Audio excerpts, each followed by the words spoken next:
Think about the world beneath your feet for just a moment. You walk on solid ground every single day, but what if I told you that directly below the surface, in some of the most unexpected places on Earth, lies a hidden world? Not just caves or tunnels, but entire, sprawling cities carved from the living rock, complete with homes, streets, places of worship, and intricate ventilation shafts, all built thousands of years ago. These aren't the stuff of fantasy or science fiction. They are real, tangible places, monuments to human ingenuity that have slept in darkness for centuries, holding secrets we are only just beginning to understand. This is the realm of the underground cities from antiquity, and their existence challenges everything we think we know about ancient civilizations and their capabilities. They represent one of history's most profound and enduring mysteries, a testament to a drive for survival and community so powerful it literally moved mountains. Today, we're embarking on a journey deep into the earth to explore 25 of these astonishing subterranean metropolises. We will travel from the fantastical landscapes of Cappadocia to the rugged highlands of Iran, from the deserts of North Africa to the forgotten corners of Europe. Each of these underground worlds has its own unique story, its own reason for being carved from the stone. Some were created as places of refuge, hidden sanctuaries where entire populations could vanish from sight to escape invading armies for months at a time. Others were sacred spaces dedicated to gods and spiritual practices we can now only partially comprehend. And some seem to have been thriving, permanent settlements, complex societies that chose a life in the cool, quiet dark over the world above. So prepare to have your perspective on the ancient world completely reshaped. We are about to pull back the earth and reveal engineering marvels that rival the pyramids, communities that thrived in impossible conditions, and architectural secrets that have been preserved in stone for millennia. This journey is about more than just exploring old ruins. It's about connecting with the incredible ambition, the sheer perseverance, and the boundless imagination of our ancestors. It's a story of human resilience written not on parchment, but in the very bedrock of our planet. Get ready to discover the hidden chapters of our shared history as we count down 25 underground cities from antiquity. We begin our descent not with a single hidden chamber, but with an entire world carved into the volcanic rock of Cappadocia, Turkey. This is Derinkuyu, a name that translates to deep well, and it is a title that barely begins to capture the sheer audacity of this subterranean metropolis. To call Derinkuyu an underground city is almost an understatement. It is a vertical labyrinth, an architectural inverted skyscraper plunging an astonishing 280 feet into the earth. Spread across 18 distinct levels, this was not a temporary hiding spot. It was a fully functioning, self-contained refuge capable of sustaining a population of up to 20,000 people for months on end. Picture the entire population of a sizable ancient town simply vanishing beneath the soil, leaving the world above silent and empty while life thrived in the cool, dark depths below. The genius of Derinkuyu lies not just in its scale, but in the breathtaking sophistication of its design. This was a feat of engineering that solved every problem of subterranean living with elegant, practical solutions. Fresh air was the most immediate need, and the builders addressed it with over 50 meticulously engineered ventilation shafts that reached all the way down to the deepest levels, ensuring a constant, life-giving breeze circulated throughout the entire complex. Water was provided by massive, centralized wells, sealed from the surface to prevent poisoning by invaders. There were stables for livestock, cellars for food storage, and even dedicated rooms that served as wineries and pressing rooms for oil, indicating that this was a community prepared not just to survive, but to maintain its culture and economy in isolation. Spirituality was also provided for, with several churches and chapels carved directly into the rock, their simple crosses and altars offering solace to a population living in fear. And then there are the doors, the most iconic defensive feature of Derinkuyu. These are not ordinary gates, but enormous, multi-ton rolling stone discs shaped like massive millstones. Each main passageway could be sealed from the inside with one of these monolithic barriers, and they were designed so effectively that even a small group of defenders could block a corridor completely, making it virtually impregnable to any attacker who managed to find one of the hidden entrances. The primary purpose of this entire incredible endeavor was refuge. For centuries, the Christians of Cappadocia and later other groups used Derinkuyu as a sanctuary to escape relentless waves of invading armies. When danger appeared on the horizon, the entire regional population could funnel underground, seal the entrances behind them, and disappear from the face of the earth. But perhaps the most mind-bending aspect of Derinkuyu is that it was not alone. This city is merely the largest known node in an extensive underground network that riddles the Cappadocian landscape. Narrow, often cramped tunnels, some stretching for miles, connect Derinkuyu to other subterranean settlements, creating a vast, hidden highway beneath the ground. This meant that if one city was discovered or compromised, its inhabitants could evacuate through these secret passages to another safe haven. The scale of this coordinated construction project, carried out over generations with simple tools, speaks to a level of community organization and long-term planning that we are still struggling to fully comprehend. Derinkuyu stands as the ultimate example of humanity's drive to persevere, a monument to the idea that when faced with existential threats, our ancestors didn't just hide, they built entire civilizations in the dark. Just when you thought the scale of Derinkuyu represented the peak of underground ambition, the earth reveals another of its secrets, a city so close it's often considered part of the very same network. A mere handful of miles away lies Kaymakli, the second of Cappadocia's colossal subterranean centers. While connected to its larger neighbor by those long, hidden tunnels, Kaymakli is not merely a duplicate.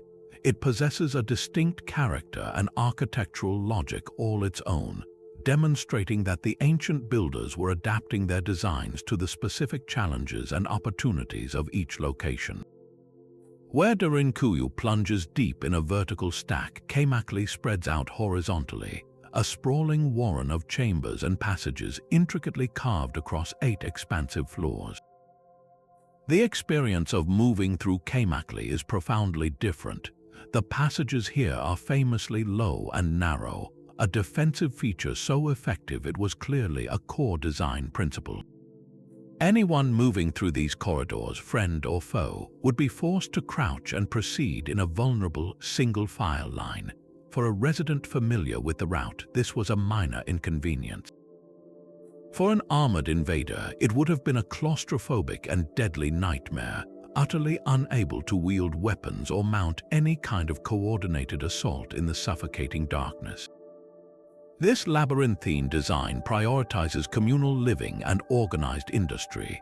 The first level you would encounter was dedicated entirely to stabling, a brilliant tactical decision that kept the valuable livestock and the potential noise and smell right at the entrance, while also ensuring that any invading force would have to fight their way past startled animals to go deeper. As you descend, the city opens up into a maze of living quarters, each family unit typically consisting of a few small rooms carved around a central common area. But the true heart of Kaymakli is its communal spaces. There are vast, dedicated storage halls filled with hundreds of pits carved directly into the floor, each one capable of holding huge ceramic jars of grain, wine, or oil, evidence of a society that stockpiled provisions for a siege that could last for many seasons. Workshops for copper smelting and other vital crafts are found here too, proving that life underground wasn't just about waiting, it was about maintaining the essential functions of a working society. Perhaps the most striking of these communal areas is the large, beautifully carved church, located deep within the complex for both safety and spiritual solemnity. This isn't a small, hidden chapel, but a substantial place of worship with a clearly defined central nave and 2 distinct apses, suggesting a large congregation and a formalized religious structure. The presence of such a significant church so far beneath the surface tells us that faith was not an afterthought for these people. It was a core part of their identity, something they meticulously recreated and protected even in their most desperate hours of hiding. The air shafts here are just as ingenious as in Derinkuyu, with dozens of carefully placed vents ensuring fresh air could reach even the most remote living quarters and the deepest storage cellars. What emerges from a walk through Kaymakli is the picture of a highly organized, patient, and resilient community. They weren't just digging holes to hide in, they were meticulously crafting a parallel world, a complete inversion of life above ground, where every architectural choice from the narrowest corridor to the grandest church was a deliberate strategy for survival, comfort, and the preservation of their way of life against any threat the surface world could throw at them. Moving just a short distance north from the famous duo of Derinkuyu and Kaymakli, we find a city that proves the Cappadocian obsession with subterranean safety was not limited to just a few locations. This is Özkenak, the third and often overlooked giant of the region's underground world. While smaller in overall scale than its counterparts, with 10 floors descending into the earth, what Özkenak lacks in raw size it more than makes up for with terrifyingly ingenious defensive features that feel almost like something from a medieval castle, yet were carved from solid rock over 1,000 years earlier. If Derinkuyu was a hidden metropolis and Kaymakli a sprawling communal hive, then Özkenak was a fortified military bunker designed with one primary focus: to make any invader's life a brief and horrifying ordeal. The most chilling and unique innovation here are the countless small holes, no wider than a few inches, drilled directly through the ceiling of every major corridor and entrance passage. At first glance, they might be mistaken for simple ventilation or drainage, but their true purpose was far more sinister. From the safety of a hidden upper level, defenders could look down through these peepholes to observe an enemy's progress through the dark tunnels below.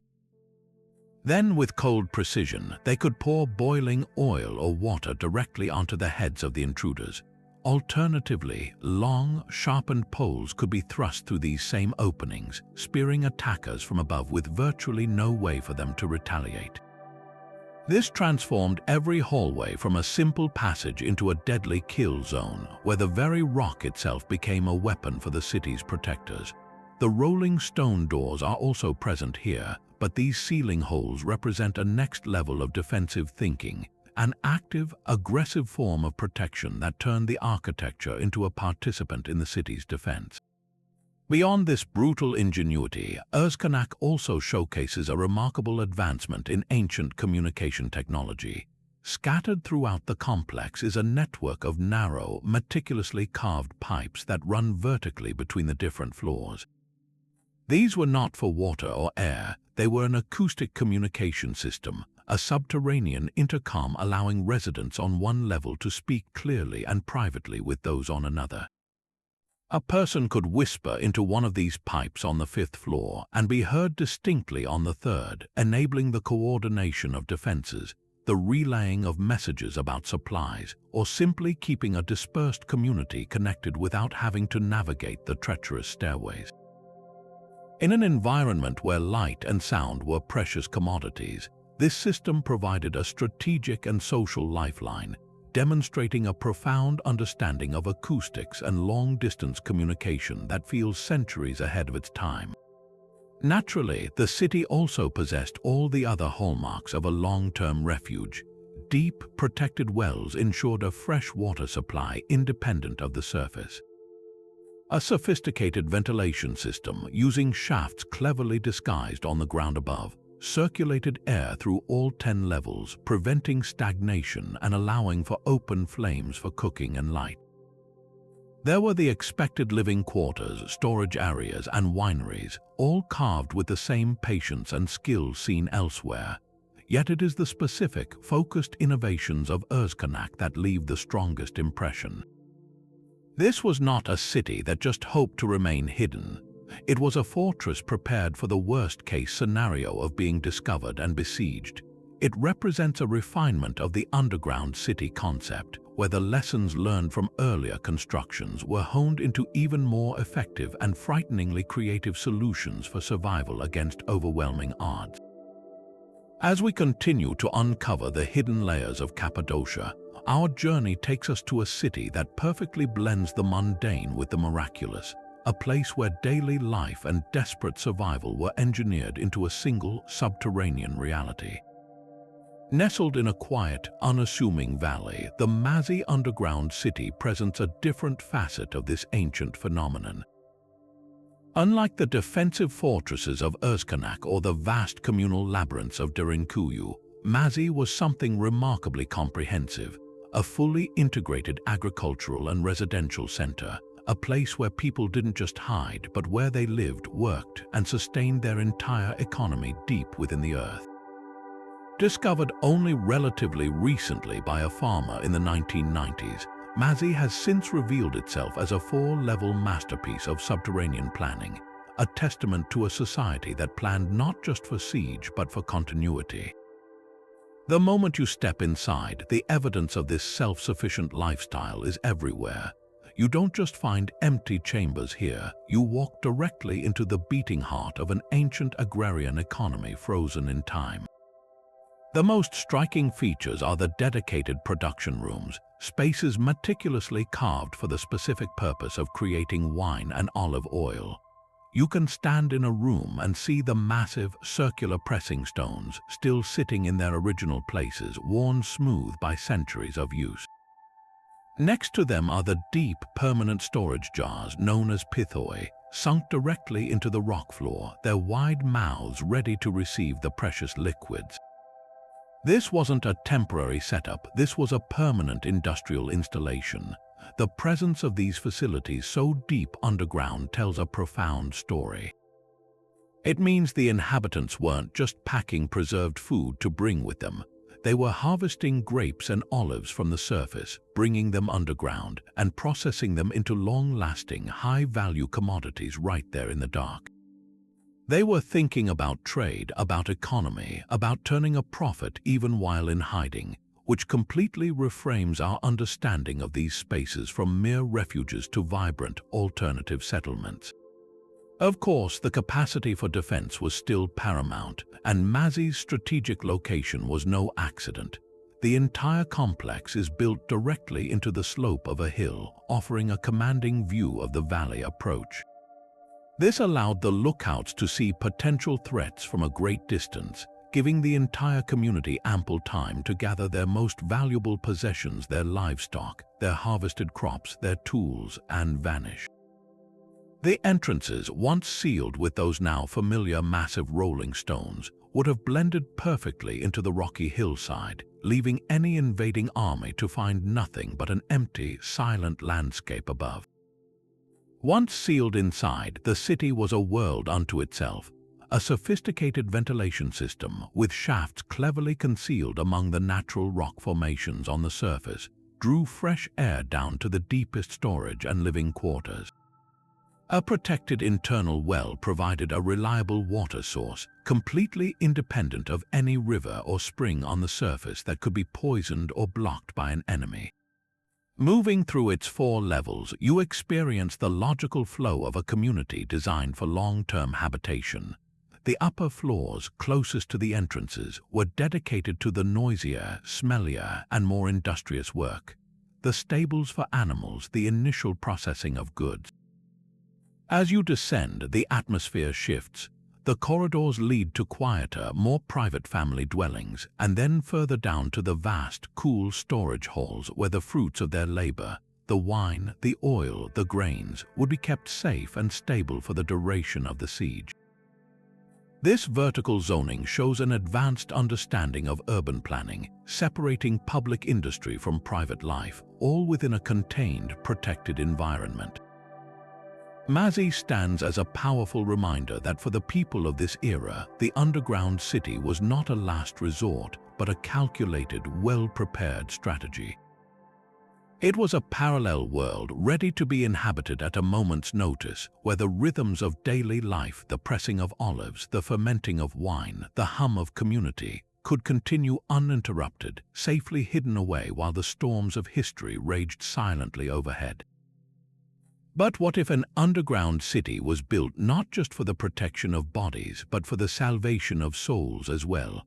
Our next stop, the remarkable underground city of Tatlarin, offers a profound answer. While it shares the defensive DNA of its Cappadocian neighbors, with its labyrinthine corridors, strategic bottlenecks, and formidable rolling stone doors ready to seal out invaders, Tatlarin possesses something truly extraordinary that sets it apart. A breathtaking collection of vibrant, well-preserved Byzantine frescoes that adorn not one, but two of its subterranean churches. Walking into these sacred spaces is like stepping through a portal in time. The cool, dark silence of the rock is suddenly illuminated by flashes of brilliant color, with the stern yet serene faces of saints, apostles, and biblical figures gazing down from the walls. This is where the harsh, pragmatic reality of survival collides with a deep, unwavering faith, creating a spiritual sanctuary in the most unlikely of places. The art itself is a stunning visual library of early Christian devotion. The frescoes, dating from the 10th and 11th centuries, are remarkably intact, their pigments of deep ochre, rich blue, and vibrant red still vivid after 1,000 years of darkness. In one church, you might find a powerful depiction of the Dices, a common Byzantine scene showing Christ enthroned as Pantocrator, or ruler of all, flanked by the Virgin Mary and John the Baptist in a posture of intercession for humanity. On another wall, scenes from the life of Christ unfold in a narrative frieze: the Annunciation, the Nativity, the baptism, each moment frozen in time to provide comfort and instruction to a congregation living in fear. The presence of military saints like Saint George and Saint Theodore, often shown slaying dragons or standing victorious, would have held a special, potent meaning for a community that relied on strength and protection for its very existence. These weren't merely decorations, they were a visual sermon, a source of immense comfort and a powerful reminder of divine presence for people whose world had literally been turned upside down. This rich spiritual life exists in stark contrast to the city's undeniable military function, creating a fascinating duality. Just steps away from these serene chapels, the architecture tells a story of constant vigilance and strategic defense. The entrances to Tatlarin are masterclasses in concealment, hidden so effectively within the natural rock formations that they would be virtually impossible for an outsider to locate. Once inside, the corridors are intentionally narrow and tortuous, forcing any potential attacker into single-file lines and creating perfect ambush points for defenders. The massive, circular rolling stone doors, nearly identical to those in Derinkuyu, stand as silent sentinels, ready to be pivoted into place to block key passageways at a moment's notice. Storerooms are packed with hundreds of large grain pits, indicating preparations for sieges that could last for many months. This juxtaposition is the very heart of Tatlarin's story. In one breath, the inhabitants were devout worshippers, seeking solace and meaning in beautifully rendered images of their faith. In the next, they were hardened survivors, experts in asymmetric warfare, prepared to use every trick of their underground fortress to defend their families. This seamless integration of the sacred and the strategic tells us that for these people, the two concepts were not separate. Their faith was not a weekend activity. It was the core of their identity, the very thing worth hiding and fighting for. The churches were not an afterthought carved into leftover space. They were central to the city's layout, a deliberate inclusion to sustain the community's spirit during the long, dark, and terrifying periods of confinement. The warriors defending the gates were the same men and women who knelt in prayer before the image of Christ. The mothers stocking the grain jars were the same ones who found hope in the gentle face of the Virgin Mary. Tatlarin, therefore, gives us a more complete, more human picture of life in these underground worlds than any other city we've explored. It wasn't just a matter of storing enough food and water. It was also about preserving the soul of the community, ensuring that when they finally emerged back into the sunlight, they would do so not just as survivors, but as the same people with their culture, their faith, and their humanity intact. Yet the story of Anatolia's hidden world does not end with the famous hubs of Cappadocia. As we venture further into the heartland of Turkey, we encounter other remarkable subterranean settlements that showcase the incredible regional variety of this ancient practice. Let's explore two such cities, Guzelyurt and Sivrihisar, which each tell a different chapter in the saga of underground life. First, the town of Guzelyurt presents a fascinating paradox, a place where the line between the world above and the world below is beautifully blurred. Unlike the purely hidden cities we've seen, Guzelyurt was a fully integrated habitat where life spilled seamlessly from sunlit cave dwellings on the valley, slopes down into a multi-level underground labyrinth beneath them. Imagine stepping out of your home, carved directly into a picturesque cliff face, and then descending a hidden staircase within that very same home into a vast, dark city that stretched out beneath the entire town. This wasn't just a refuge you fled to. It was an extension of your own neighborhood, a basement for an entire community that could be occupied in a matter of hours. The crown jewel of Guzelyurt's subterranean realm is undoubtedly its monumental underground church, a space that redefines our notion of a rock-cut sanctuary. This isn't a small, hidden chapel, but a colossal, cathedral-like hall that inspires awe with its sheer scale. The cavern is massive, with a high, vaulted ceiling that seems to emulate the grandeur of the great Byzantine basilicas built on the surface. Its size alone suggests it was designed to accommodate a significant portion of the town's population for worship during times of crisis. The walls are adorned with fading but still discernible frescoes, and the air within is cool and heavy with centuries of silence. What makes this church so architecturally brilliant is its ingenious ventilation system. A single, massive chimney shaft was carved directly up through the rock to the surface, perfectly disguised to look like a natural geological feature from above. This not only provided fresh air and prevented dampness from destroying the artwork, but also allowed smoke from candles and incense to dissipate without revealing the hidden congregation below. In Guzelyurt, the sacred and the practical were fused into one magnificent underground space, proving that even in hiding, communities aspired to monumental beauty and spiritual grandeur. Now, let's shift our perspective to the city of Sivrihisar, where we find a completely different strategic logic at play. Here, the underground city is not integrated into a living town, but is instead paired strategically with a formidable surface fortress perched on the rocky hill above. This combination reveals a sophisticated, coordinated military defense strategy that was likely executed with chilling precision. When scouts spotted an approaching army, the entire civilian population, men, women, children, and their livestock, would funnel from the outskirts into the hidden underground city, sealing the massive stone doors behind them. Meanwhile, a smaller, dedicated garrison of soldiers would retreat not underground, but up into the stone fortress on the hill. This created a devastating double bluff for any invading force. An attacker would see the imposing fortress and assume it was the primary stronghold, the place where the population and their wealth were defended. They would then waste precious time, resources, and lives laying siege to the castle, bombarding its walls and storming its gates, only to find it occupied by a small, determined band of warriors who could hold out for a very long time. While this costly and frustrating siege played out above ground, life would continue in relative safety and normalcy in the city deep below.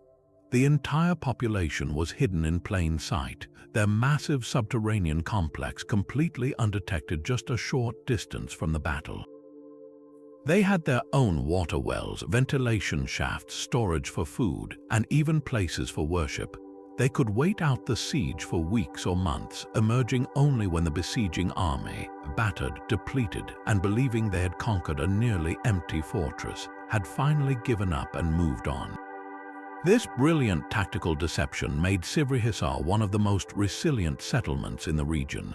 The surface fortress acted as the perfect decoy, a tempting target that drew all the attention and danger away from the truly valuable asset, the people themselves safely hidden in the earth. It represents the ultimate evolution of the underground refuge concept, not just a place to hide, but a key piece in a larger, strategic game of military misdirection that protected an entire civilization by convincing its enemies they were fighting in the wrong place entirely. Leaving the sun-scorched landscapes of Anatolia behind, our journey now takes us deep beneath the green, rolling hills of Picardy in northern France, to a subterranean sanctuary with a story that spans millennia. This is the underground city of Naures, a marvel not of volcanic tuff but of stark, white chalk. From the outside, the entrance is deceptively simple, a humble opening in a quiet woodland. But to step inside is to walk directly into a different kind of underground world, one defined by immense scale and a palpable, layered sense of time. The numbers alone are staggering, a labyrinth of 28 separate galleries branching out like the arteries of some great, slumbering beast, connecting over 300 individual rooms carved into the soft chalk bedrock. This was a space designed for mass protection, a true subterranean citadel capable of sheltering up to 3,000 people, along with their livestock and essential supplies for weeks at a time. The story of Naures begins not in the Middle Ages but in antiquity, with its origins as a vast Roman quarry. For centuries, laborers excavated the high-quality chalk blocks used to build the villas, roads, and fortifications of the Roman Empire across this region. What they left behind was a vast, empty network of caverns, a blank slate hidden beneath the earth.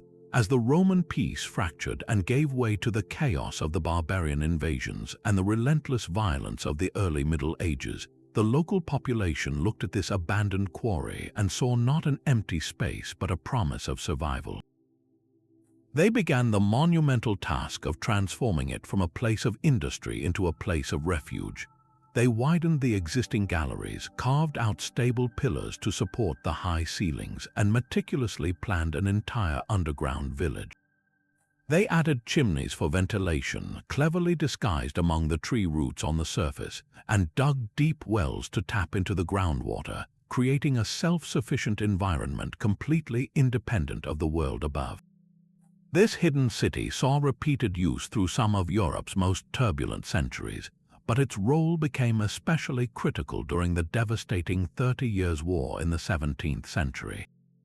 As marauding armies swept across the countryside, looting and burning villages, the entire population of the region could vanish into the earth. Life underground was highly organized. Specific galleries were designated as streets, with rooms functioning as individual family dwellings, stables for horses and cattle, chapels for prayer, and even 3 large, dedicated bakeries complete with ovens and chimneys. The sound of milling grain and the smell of baking bread would have filled these chalk halls, a profound testament to the determination to maintain a semblance of normalcy in the face of utter chaos. The city was so effective that it remained a closely guarded secret for generations, a strategic asset that allowed the community to endure when all around them was being destroyed. Perhaps the most poignant and unique feature of Naures is not its architecture, but the messages left upon its walls. The soft chalk surfaces became an irresistible canvas for centuries of visitors, creating a direct, emotional dialogue with the past. The most moving of these inscriptions come from a much later conflict, the First World War. In 1916 and 1917, the quiet region around Naures was a rest area for Allied soldiers, including thousands of young Australians from the Australian Imperial Force. Away from the unimaginable horror of the Somme front lines just miles away, these soldiers discovered the underground city and did what people have always done in remarkable places: they left their mark. Today, you can find over 2,000 individual pieces of graffiti carefully carved by these men. They etched their names, their service numbers, their hometowns, Melbourne, Sydney, Brisbane, and the insignia of their units into the very same walls that had once sheltered medieval peasants. For a historian, this is a priceless archive, but for any visitor, it is an intensely human moment of connection. These were not ancient warriors, they were young men from the other side of the world, caught in a modern, industrial war, who found solace and wonder in this ancient refuge. Their graffiti, often accompanied by a date, creates a heartbreaking timeline. We know that some of these men would have returned to the front just days or weeks later, many never to leave France again. Their names carved in the cool, dark chalk stand as a silent, enduring memorial, linking the age-old human desire for safety with the specific, tragic reality of the 20th century. Niort, therefore, is more than just an underground city. It is a living parchment, a place where the desperate prayers of a medieval family hiding from knights and the hopeful scrawls of an Australian digger on a brief respite from the trenches exist side by side, telling a unified story of humanity's relentless, enduring search for sanctuary. Now, let's set our sights on the sparkling blue waters of the Aegean Sea, to a site where history rises dramatically from the waves. Jutting from the harbor of the beautiful city of Nafplio is a small, fortress-crowned islet known as Berzi. From a distance, it looks like a perfectly composed postcard scene, a romantic Venetian castle perched on an island, connected to the mainland by a slender, elegant causeway. But this picturesque facade conceals a far more complex and martial reality. The true strength of Berzi lies not just in its visible battlements and towers, but in the extensive, hidden world carved deep into the rock of the island itself. This is not a city for civilian populations, but a purely military subterranean complex, a warren of tunnels, storerooms, and barracks designed to sustain a garrison through a prolonged siege, making it a formidable obstacle for any fleet daring to challenge its control over the Argolic Gulf. The strategic genius of Berzi's location cannot be overstated. The Venetians, master fortification engineers who held Nafplio in the 15th century, understood that whoever controlled this tiny island controlled the entire bay. The fortress was built as a linchpin in a larger defensive system, a sea-facing sentinel that could cross its fire with the great fortresses of Palamidi and Acronafplia on the mainland. Any enemy ship approaching the vital harbor would have to run a deadly gauntlet of cannon fire from this island stronghold. But the Venetians, always practical, knew that a surface fort could be bombarded into rubble. So they went to work underground, excavating a multi-level network beneath the castle's foundations. These chambers served as the vital, hidden support system for the garrison above. Deep, cool magazines were carved out to store vast quantities of gunpowder and cannonballs, safe from the direct hit of an enemy shell. Cisterns ensured a fresh water supply independent of the mainland, and sprawling barracks rooms, while Spartan, could house the soldiers away from the dangers of the exposed upper walls. This subterranean complex also functioned as a final, desperate redoubt. If the upper defenses were ever breached by a landing party, the garrison could retreat down into the tunnels, seal the heavy entryways, and continue to fight. From these hidden positions, they could cover the inner courtyard with fire or even launch surprise counterattacks through secondary exits. The fortress changed hands numerous times over the centuries, falling to the Ottomans and then back to the Venetians, with each occupier likely maintaining and perhaps even expanding these essential underground works. Its story took a dark turn in the modern era, however, when it was converted into a prison. The very qualities that made it an ideal military bastion, its isolation, its inescapability, and its cold, confined underground chambers made it a perfect place of incarceration. The barracks that once housed soldiers now held prisoners, and the storerooms that once kept supplies became cells, adding a somber, grim chapter to the islet's long history. Birdsey stands as a powerful example of how subterranean architecture was adapted for specialized military purposes, proving that the drive to build beneath the earth was as much about projecting naval power and controlling sea lanes as it was about hiding from armies on land. Our journey now carries us from the military bastions of the Aegean to the heart of the Italian Renaissance, to a city that seems to float above the Umbrian countryside. Orvieto, perched majestically on a sheer volcanic plateau, is a spectacle of spires and cathedral facades from above. But to truly understand this city, you must look not up but down, for its entire foundation is hollowed out, a dizzying labyrinth of tunnels, caverns, and wells that descend through the soft, malleable tufa rock. This is not a single, unified underground city like Derinkuyu, but rather a living, breathing geological archive, with each layer telling the story of a different era. A different civilization struggled to survive and thrive on this impregnable cliff. The first chapters of this subterranean story were written by the Etruscans, the mysterious and sophisticated people who predated the Romans. Over 2,500 years ago, they chose this dramatic, defensible bluff as a major settlement, and their first order of business was solving the most critical problem: water. The plateau had no natural springs, so the Etruscans became masters of hydraulics, carving deep, bell-shaped wells and intricate cisterns directly into the tufa. These weren't just simple holes, they were monumental feats of excavation, designed to capture every precious drop of rainwater that fell on the plateau. Some of these ancient wells plunge over 100 feet deep, their walls perfectly smooth, a testament to the skill and determination of their creators. The Etruscans essentially turned the entire rock mass into a giant, natural water tank, creating the foundation upon which all future life in Orvieto would depend. As centuries turned into millennia and Etruscan power gave way to Roman and then to medieval rule, each new generation continued to dig.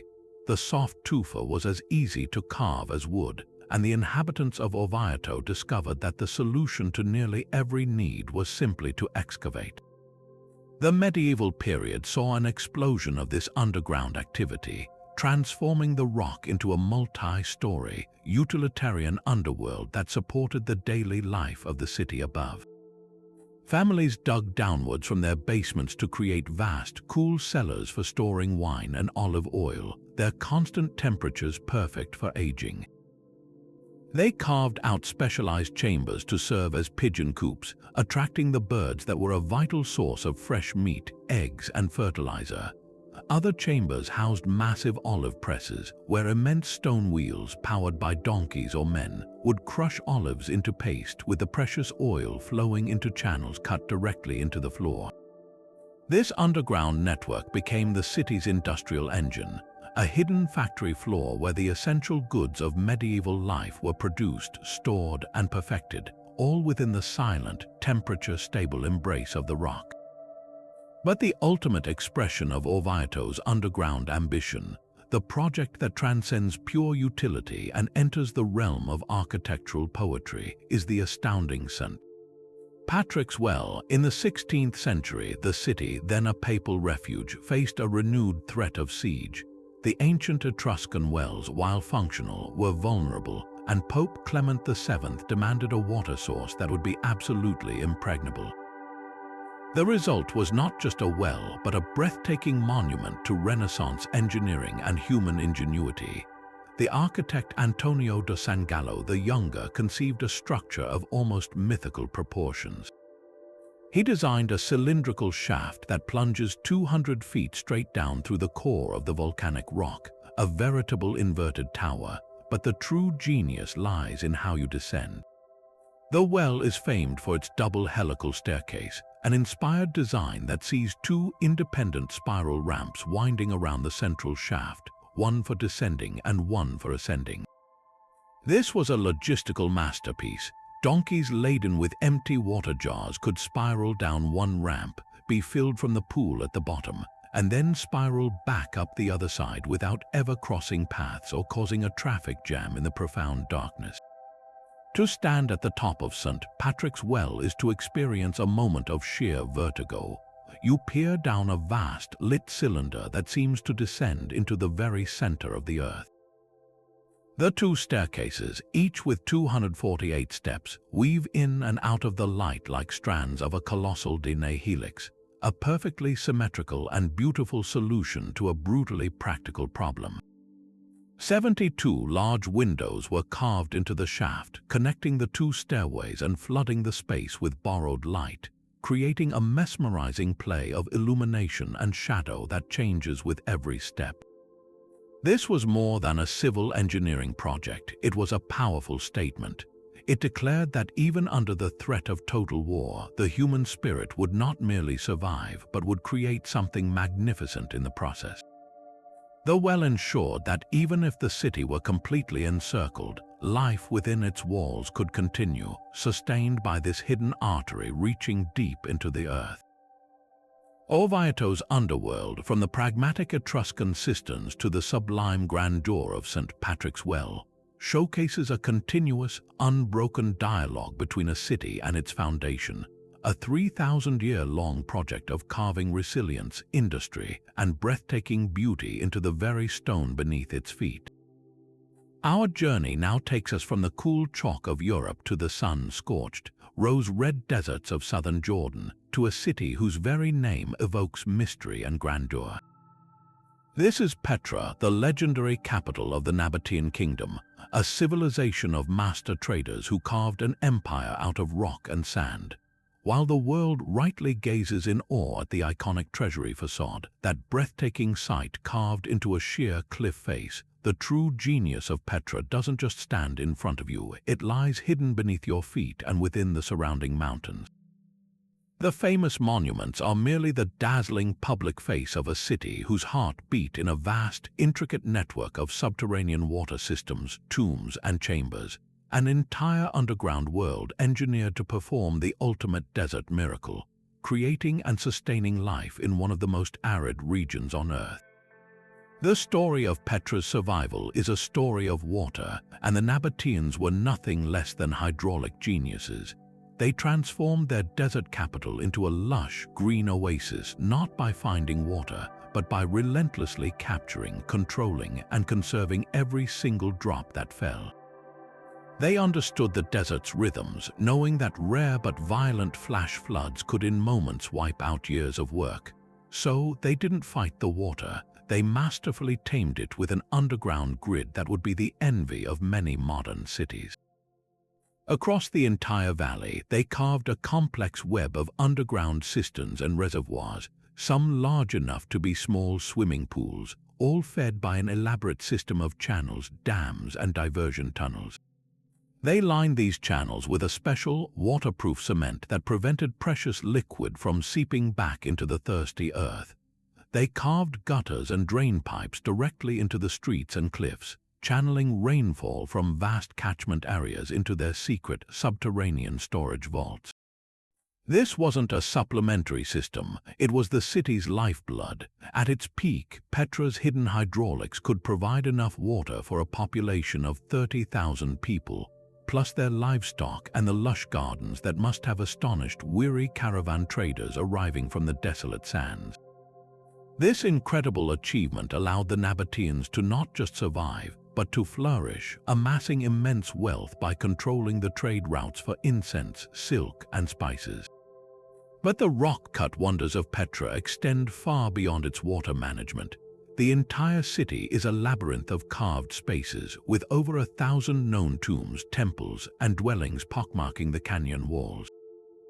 Yet, for all we have uncovered, there is a compelling and persistent belief among archaeologists that we have only scratched the surface of what lies hidden. The legends of Petra have always spoken of hidden treasure, not just gold and jewels, but of lost chambers and royal tombs of unimaginable scale. For centuries, these were just stories, but modern technology is now giving them new credence.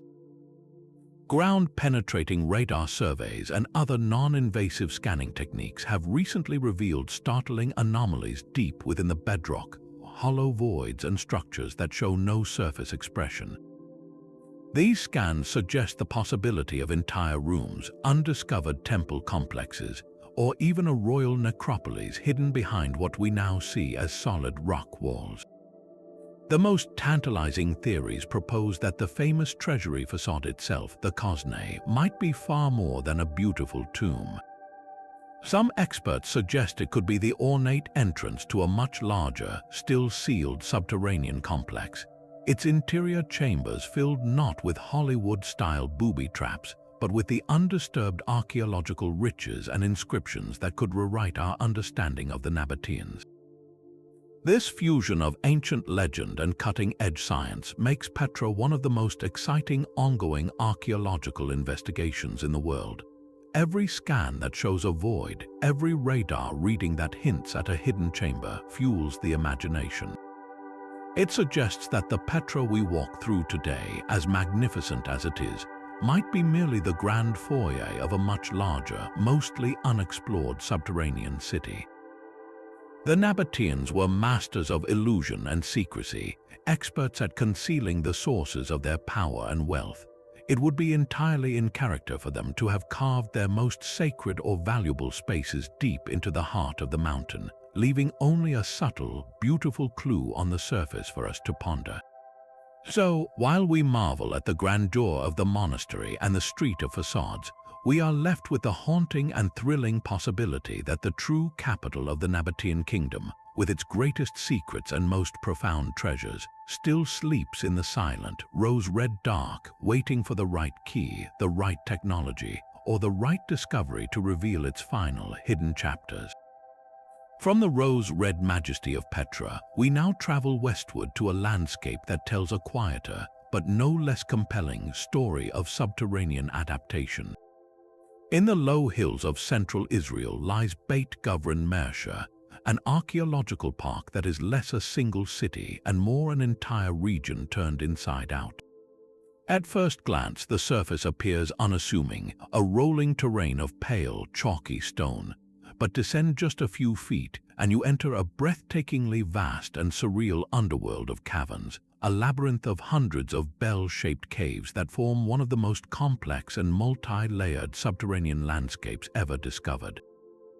These are not natural formations. Each one is a monument to human labor, meticulously carved by hand over centuries, creating a hidden world whose purpose evolved with the tides of history that swept across this ancient crossroads. The story of these caves begins with a simple, practical need: building material. Starting in the Hellenistic period, around the 4th century before the Common Era, the inhabitants of the city of Mersha on the surface began quarrying the soft, high-quality limestone bedrock directly beneath their feet. Their technique was as brilliant as it was straightforward. They would first carve a small opening in the ground, then a single worker would be lowered inside to begin the painstaking process of excavation, carefully carving downward and outward in a perfect spherical shape, creating the iconic bell form. As they dug, they would leave unquarried pillars of bedrock to support the ceiling, resulting in a series of stunning, interconnected caverns with soaring, domed roofs.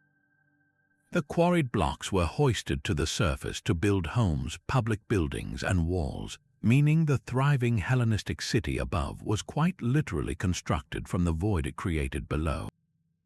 But what happens when the quarrying stops and you're left with a massive, empty underground space? The people of Mersha and its successor city, Beit Guvrin, answered this question with incredible ingenuity, transforming this industrial scar into a vibrant subterranean ecosystem. The cool, stable temperatures of the caves made them perfect for industry. Many were converted into sophisticated olive oil presses, where you can still see the massive crushing basins and pressing weights, the very machinery of a lucrative ancient economy preserved in stone. Other caves took on a more peaceful, even poetic function, becoming columbaria or dovecotes. The walls of these chambers are pockmarked with thousands of small, neatly carved niches, each one designed as a nesting box for doves and pigeons.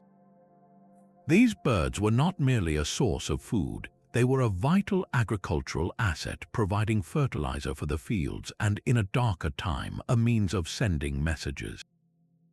The sheer scale of these columbaria indicates a highly organized and profitable industry operating in the silent dark.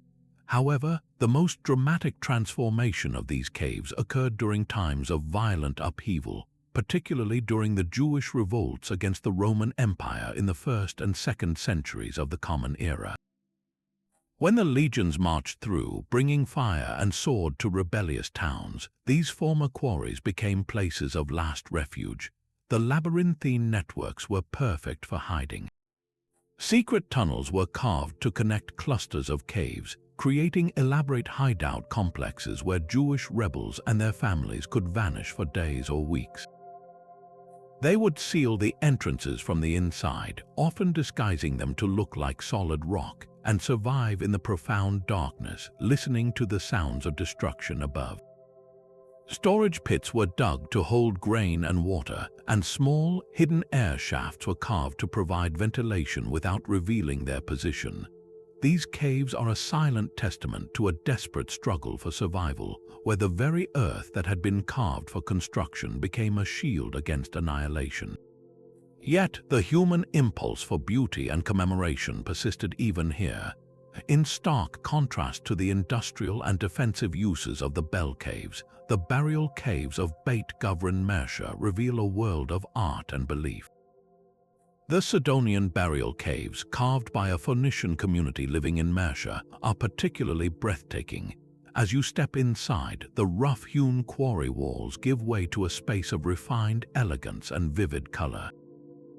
The caves are adorned with intricate murals depicting a rich tapestry of mythological scenes, animals, hunters, and figures from Greek and Near Eastern mythology. These are not mere decorations, they are a visual language of cultural identity and belief in the afterlife, showing how diverse influences blended in this ancient melting pot. Alongside the paintings are detailed inscriptions, carefully carved epitaphs that name the deceased and their families, providing a precious, personal connection to the individuals who lived and died here over 2,000 years ago. This combination of the industrial, the defensive, and the sacred within the same subterranean complex makes Beit Guvrin Mersha a unique historical archive.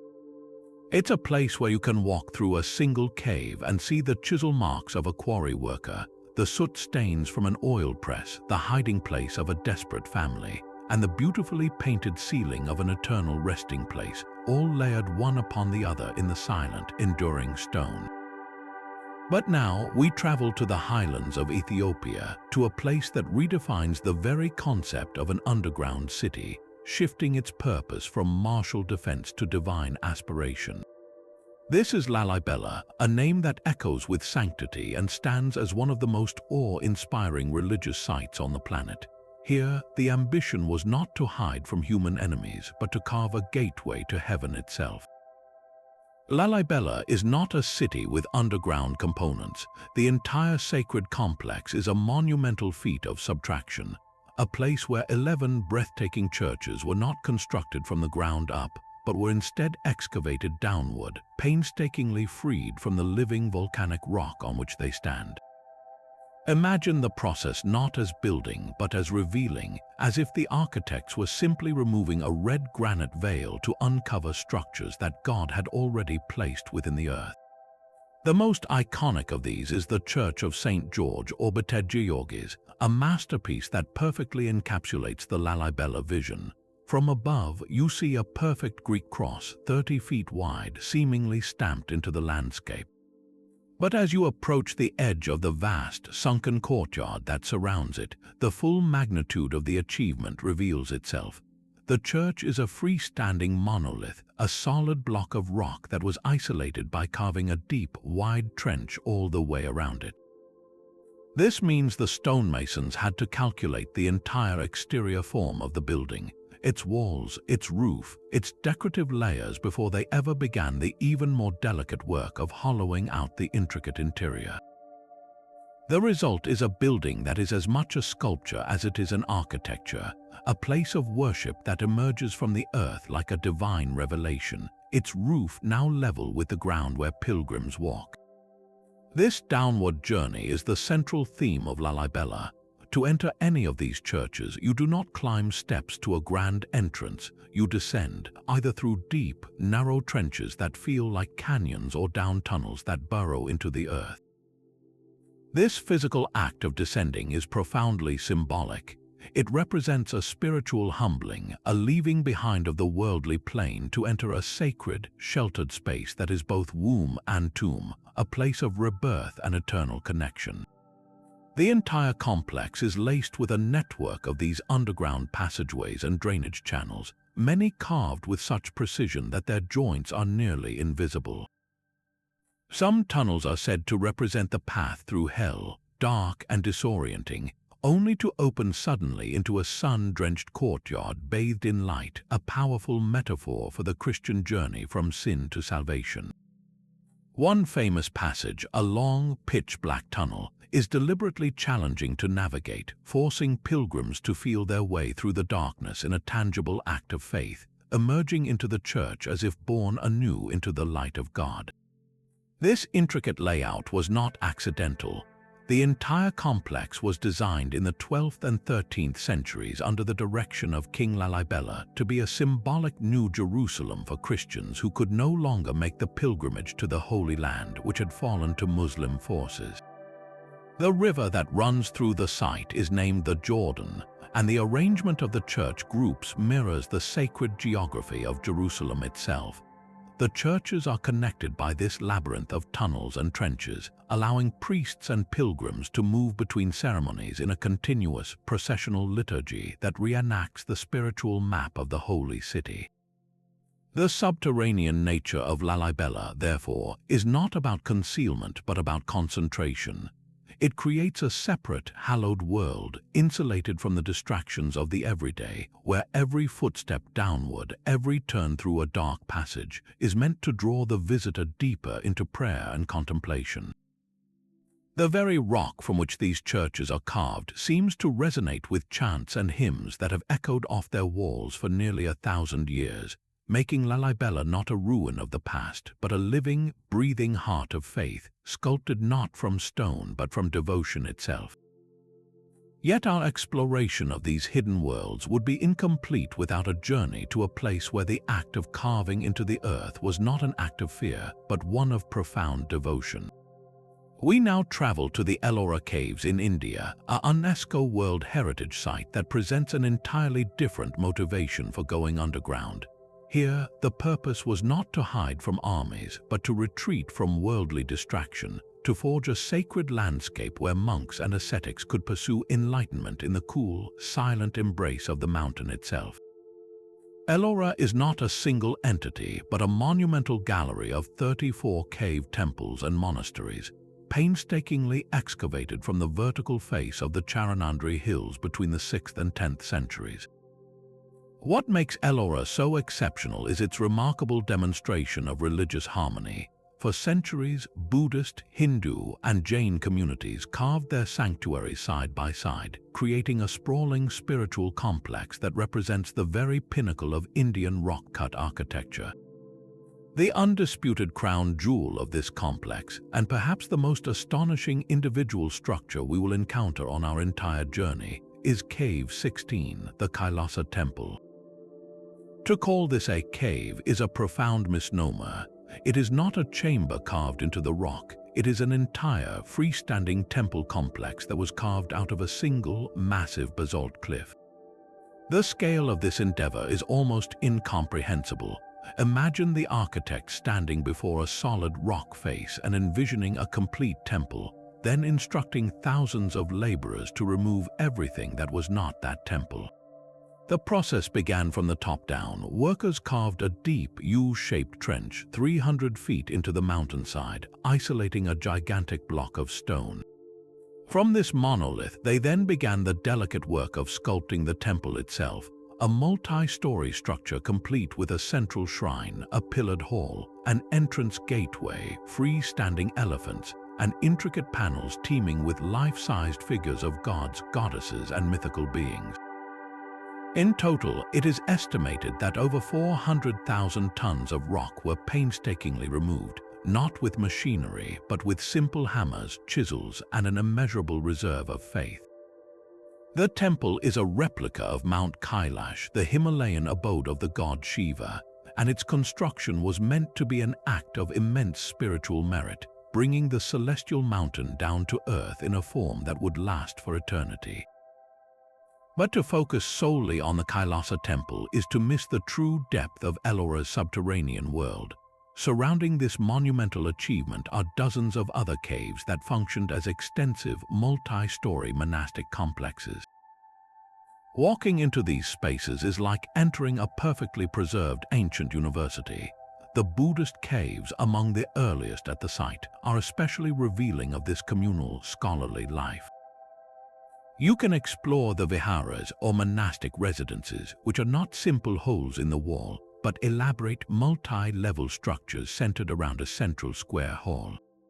This main chamber would have been used for teaching, gathering, and communal prayers. Leading off from this central hall are rows of small, sparse, identical cells, each one just large enough for a single monk to sleep and meditate.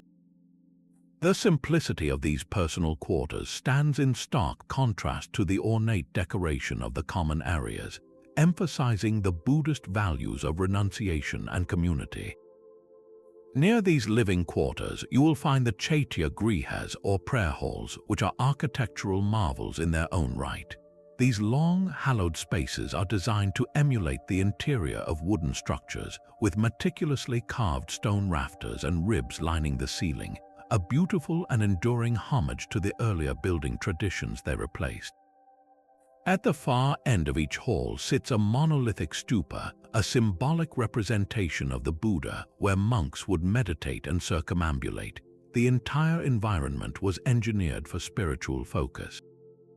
The thick rock walls provided natural insulation from the searing Indian heat, creating a cool, serene atmosphere conducive to long hours of meditation. The only light would have come from oil lamps flickering against the carved figures of bodhisattvas on the walls, bringing the stone to life with dancing shadows and focusing the mind inward. Further along the cliff, the Jain caves continue this tradition of ascetic precision. While smaller, they are adorned with incredibly detailed carvings of their Tirthankaras, or spiritual teachers, often depicted in deep meditation, their serene faces embodying the perfect peace and discipline that the monks residing here sought to achieve. At Ellora, the mountain itself was transformed into a permanent sanctuary for the spirit, a place where the search for divine truth was literally carved into the fabric of the earth, creating an underground world dedicated not to survival but to transcendence. Yet our journey through these sprawling subterranean worlds now brings us to a metropolis whose very name evokes both ancient empire and modern power, revealing a hidden city built not just from the rock of antiquity, but from the steel and concrete of 20th century fear. This is the Beijing underground city, known officially as Dixia Cheng, a labyrinth that presents a completely different chapter in our story.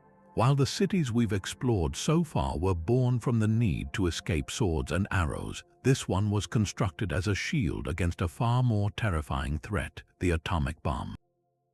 What makes Dixia Cheng so fascinating, however, is that it is not a purely modern creation. Its foundations are centuries old, built upon and incorporating a hidden underworld that dates all the way back to the Ming dynasty. The ancient capital had long been riddled with caverns, old escape tunnels, and subterranean passages, some originally used for storage, others by merchants for moving goods discreetly, and perhaps even a few serving as secret routes for the imperial court. When the government of the 1960s and 70s embarked on its monumental project, it didn't dig into virgin earth. It connected, expanded, and fortified this existing ancient network, creating a chilling fusion of old secrets and new paranoia on a scale that is almost impossible to visualize. The statistics of this complex are staggering, encompassing an area of approximately 85 square kilometers or over 30 square miles. This is not a single shelter but a vast, interconnected grid stretching beneath the ancient heart of Beijing.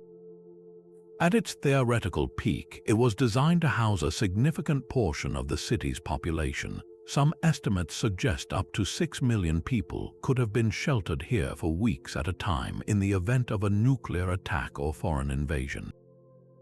This was not a rough-hewn refuge, it was a fully planned subterranean replica of the city above, intended to sustain life in the most dire circumstances.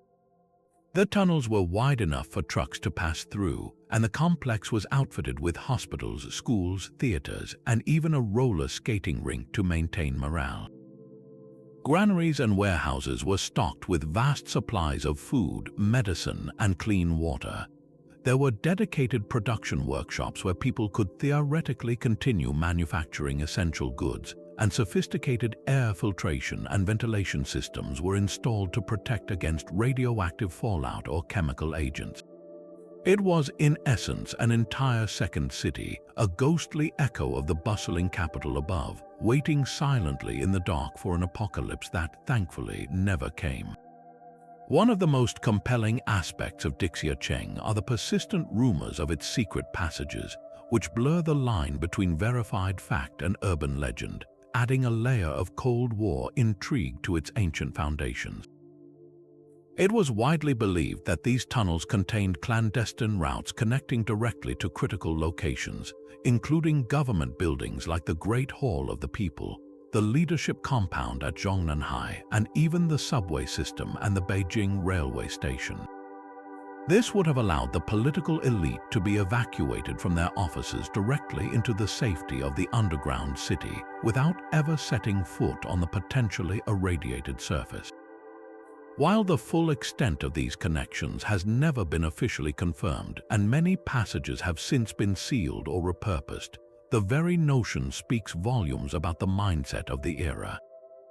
It was a time of profound secrecy and preparation for total war, where the survival of the state itself was engineered into the very bedrock beneath the capital, creating a hidden world of power and privilege accessible only to a select few. For decades, Dixia Cheng was a state secret, a silent, forbidden world known only to those who built it and those who planned to use it. However, with the thawing of the Cold War and a shift in national priorities, sections of the underground city were eventually opened to the public as a curious tourist attraction in the early 2000s. Visitors could walk through the damp, echoing corridors, seeing the faded propaganda posters still clinging to the walls, urging vigilance and revolutionary spirit. They could peek into the sparse dormitories with their rows of simple bunk beds and see the massive, rusting machinery of the ventilation systems. This brief period of accessibility offered a haunting, tangible connection to a period of intense global tension. Sadly, for safety and redevelopment reasons, much of the complex has since been closed off to the public once again. Large sections have been repurposed as underground shopping malls, storage areas, or even cheap housing, their original apocalyptic purpose slowly being forgotten. The story of the Beijing underground city is a powerful and sobering coda to our exploration. It demonstrates that the human impulse to burrow for safety is not a relic of the ancient world, but a recurring response to existential fear. The techniques may have changed from chisels to dynamite and concrete, but the underlying drive is the same. It connects the Ming Dynasty merchant moving goods through a hidden tunnel to the 20th century citizen preparing for nuclear winter, both seeking refuge in the eternal, insulating darkness of the earth. Dixia Cheng stands as a monumental relic of the Cold War, a concrete poem of paranoia that proves the underground city is not merely an archaeological concept, but a timeless strategy, a shadow world we build when the world above becomes too dangerous to inhabit. From the Cold War anxieties of Beijing, we now descend into a world with a much more appealing primary purpose, a city that was carved not from fear but from flavor. Deep beneath the charming streets of Pilsen in the Czech Republic lies a different kind of marvel, a sprawling labyrinth born from the medieval mastery of brewing and preservation. This is the Pilsen Historical Underground, an astonishing network of passages, cellars, and wells that snakes for nearly 13 miles beneath the historic city center. Unlike the military bunkers or sacred retreats we've explored, this subterranean world began its life as the essential, practical engine of the city's economy and daily comfort. For centuries, the cool, constant temperature of the Earth, hovering perfectly around 50 degrees Fahrenheit, provided the ideal natural refrigerator for storing food, but more importantly, it was the sacred cradle for the city's most famous creation, Pilsner beer. The story of this underworld is inextricably linked to the story of brewing itself. Starting in the 13th century, the citizens of Pilsen began digging, each homeowner or business owner excavating a cellar beneath their property. Over generations, these individual cellars were gradually connected, forming a vast multi-level maze that served as a collective warehouse for the entire town. The primary function of these cool, dark chambers was lagering, the critical process of storing beer at low temperatures to allow it to mature and clarify. This underground network was the unsung hero behind the crisp, clear, golden beer that would one day make Pilsen famous across the globe. The rock provided the perfect, stable environment for the yeast to work its magic slowly, transforming the brew into the refreshing beverage we know today. But it wasn't just beer that was stored here. The cellars were packed with grains, salted meats, and other perishable goods, acting as a massive communal pantry that helped the city withstand harsh winters and seasonal shortages. The air in these passages is thick with the scent of damp stone and ancient wood, a fragrance that seems to carry the very essence of medieval commerce and community life. Of course, such an expansive and well-constructed space could not escape the violent tides of European history. The Pilsen underground soon revealed its secondary, more somber purpose as a place of refuge.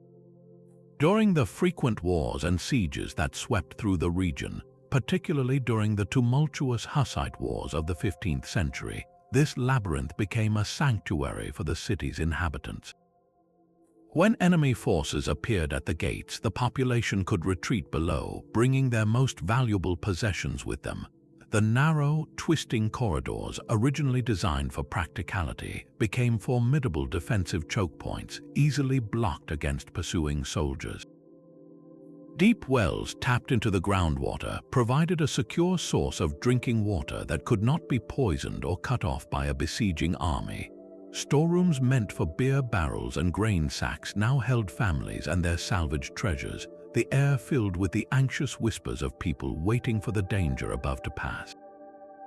This dual identity, as both a center of peaceful industry and a wartime stronghold, perfectly captures the resilience of the medieval city, where every aspect of daily life was designed with an eye toward survival in an unpredictable world.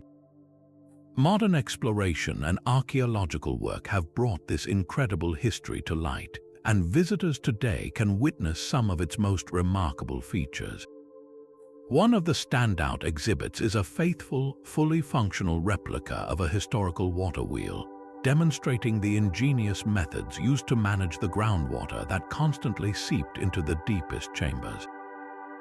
This wheel wasn't for powering machinery, but for bailing, tirelessly lifting water up and out of the cellars to keep them dry and usable. Seeing this technology in place makes the sheer effort of maintaining this underground world vividly clear. But perhaps the most thrilling discovery came during excavations when workers uncovered a genuine medieval treasure chest. This wasn't a chest filled with gold coins and jewels, but something arguably more valuable to historians, a collection of everyday objects from the 14th century, perfectly preserved in the cold, damp earth.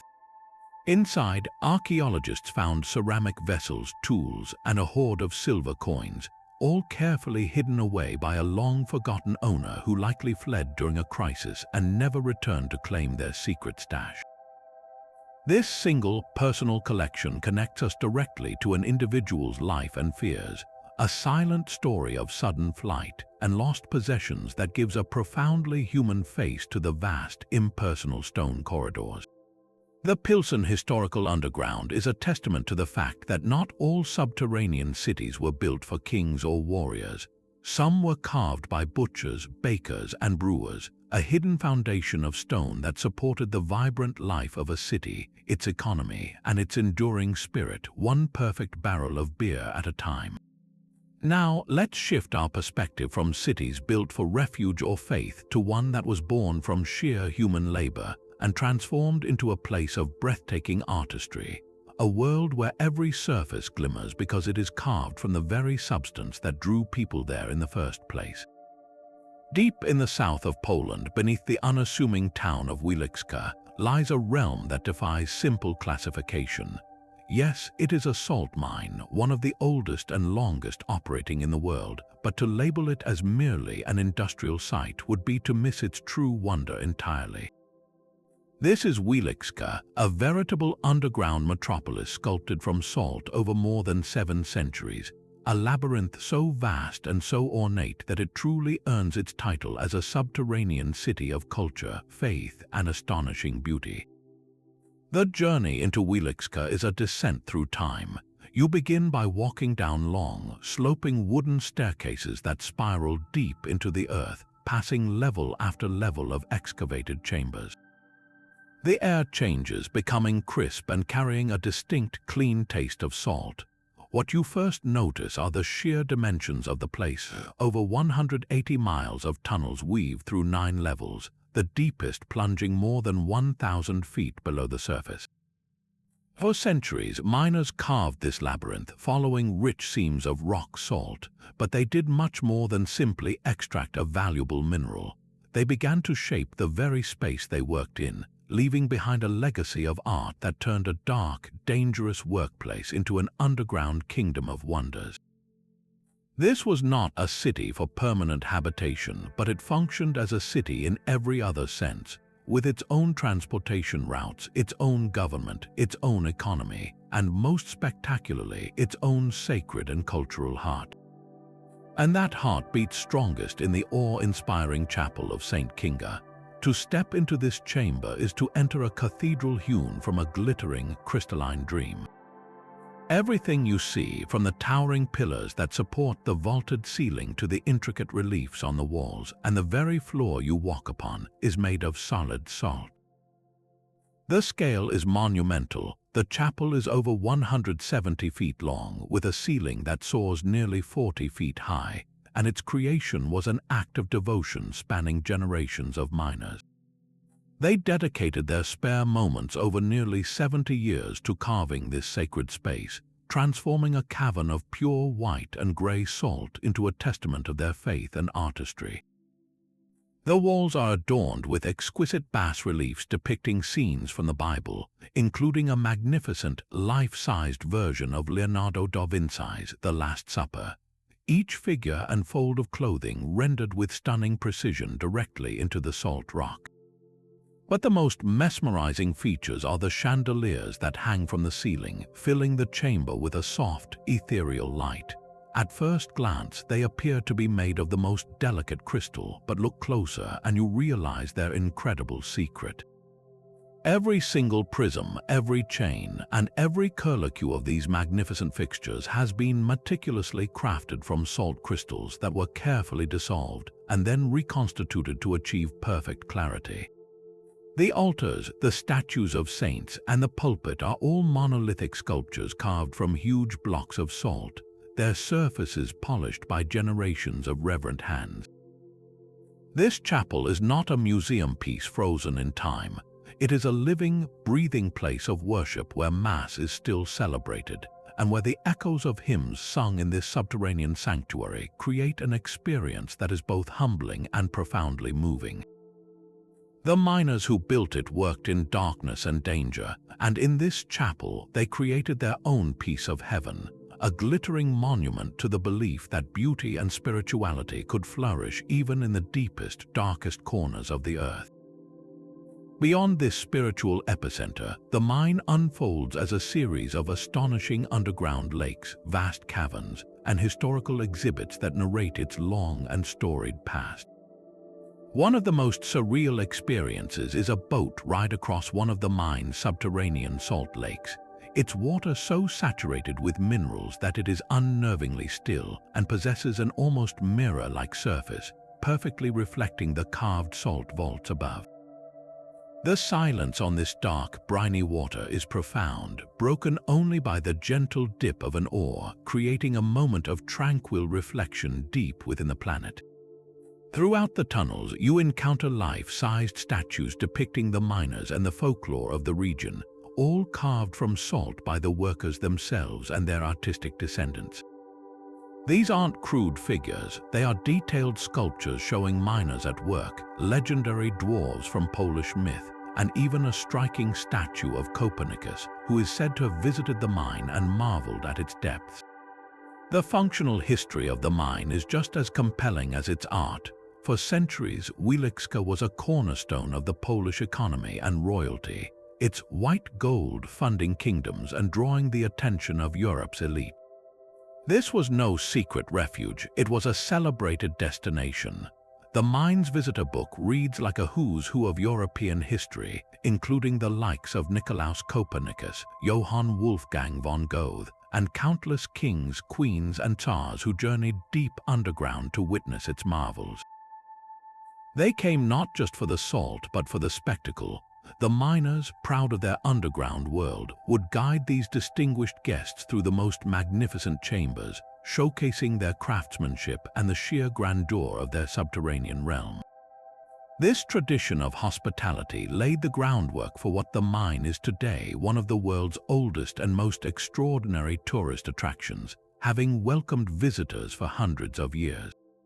The mine's microclimate, with its stable temperature and air rich in trace minerals, was also recognized for its health benefits, and in the 19th century, a subterranean sanatorium was established deep within the salt caves, where patients with respiratory ailments would stay for treatment, breathing the pure antiseptic air.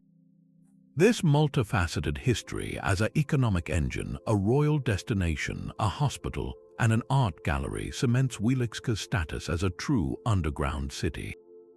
It was a place of work, worship, healing, and celebration, a multi-layered society that thrived in the depths, proving that human creativity can transform even the most utilitarian of environments into a lasting cultural treasure.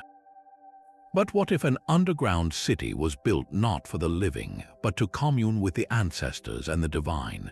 Our journey now takes us to the tiny Mediterranean island nation of Malta, to a structure that predates the pyramids of Egypt and stands as one of the most enigmatic and spiritually charged sites on Earth. This is the Hal Saflieni Hypogeum, a name that translates simply to underground structure, a term that barely hints at the profound mysteries contained within its ancient, echoing halls.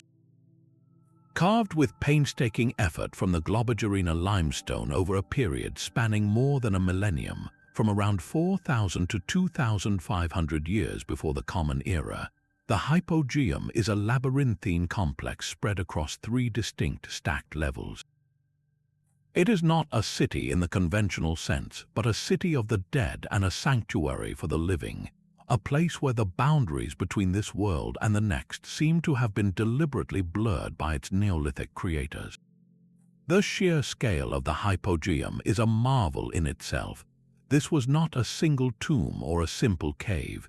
It was a massive, meticulously planned subterranean complex that evolved over many generations. The upper level, the oldest part, began as a natural cave that was expanded and shaped into a series of larger chambers, some of which may have served as the initial burial places. The middle level is where the architecture becomes truly breathtaking, opening up into a series of magnificent, ornate rooms carved to imitate the temples that stood above ground on Malta at the time. Here you find the so-called Holy of Holies, a chamber carved directly out of the rock, its facade echoing the massive stone portals of the island's famous above-ground megalithic temples.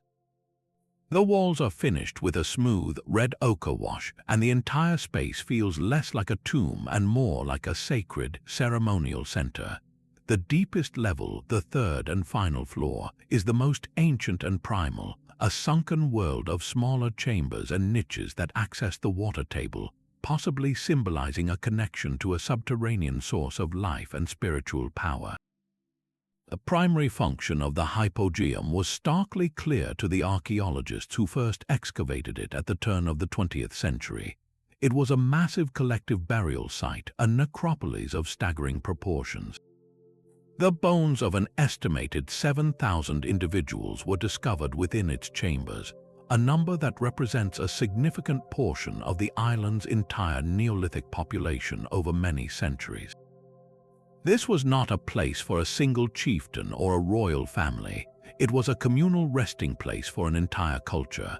The burial practices were complex and involved what is known as excarnation, where bodies were first allowed to decompose in smaller side chambers before the cleaned bones were gathered and placed in collective graves or sacred niches.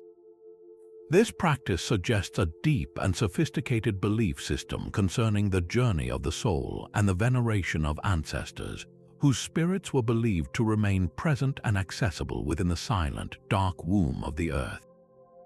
Yet the hypogeum was far more than just a cemetery. Its most spellbinding and perplexing feature points to a vibrant, living spiritual practice. Deep within the middle level lies a small, oval-shaped chamber known today as the oracle room. This unassuming space holds an acoustic phenomenon so precise and powerful it seems to defy the possibility of being an accident. A deep male voice, speaking or chanting in a specific tonal range from a certain niche in this room, does not merely echo. Its sound is amplified and distorted in a way that it resonates, vibrating through the very stone and filling the entire labyrinthine complex with an otherworldly, pervasive hum that seems to come from everywhere and nowhere at all. The vibrations are physically felt in the bones and the chest, creating an experience that is both awe-inspiring and deeply unsettling. For a prehistoric people without any understanding of sound wave physics, this effect would have been nothing short of miraculous, the literal voice of the earth or the ancestors speaking back to them. This incredible acoustic property was almost certainly central to the rituals performed here. A shaman or priest standing in that precise spot could have projected a voice that seemed to emanate from the walls themselves, delivering prophecies or invocations that would have been heard with eerie clarity in the main ceremonial chambers nearby. The effect would have profoundly reinforced the spiritual authority of the speaker and the sacred nature of the space, blurring the line between the human and the supernatural. The architecture of the hypogeum seems deliberately designed to enhance this experience. The shapes of the chambers, the curvature of the walls, and the specific density of the limestone all interact to create this unique sonic environment.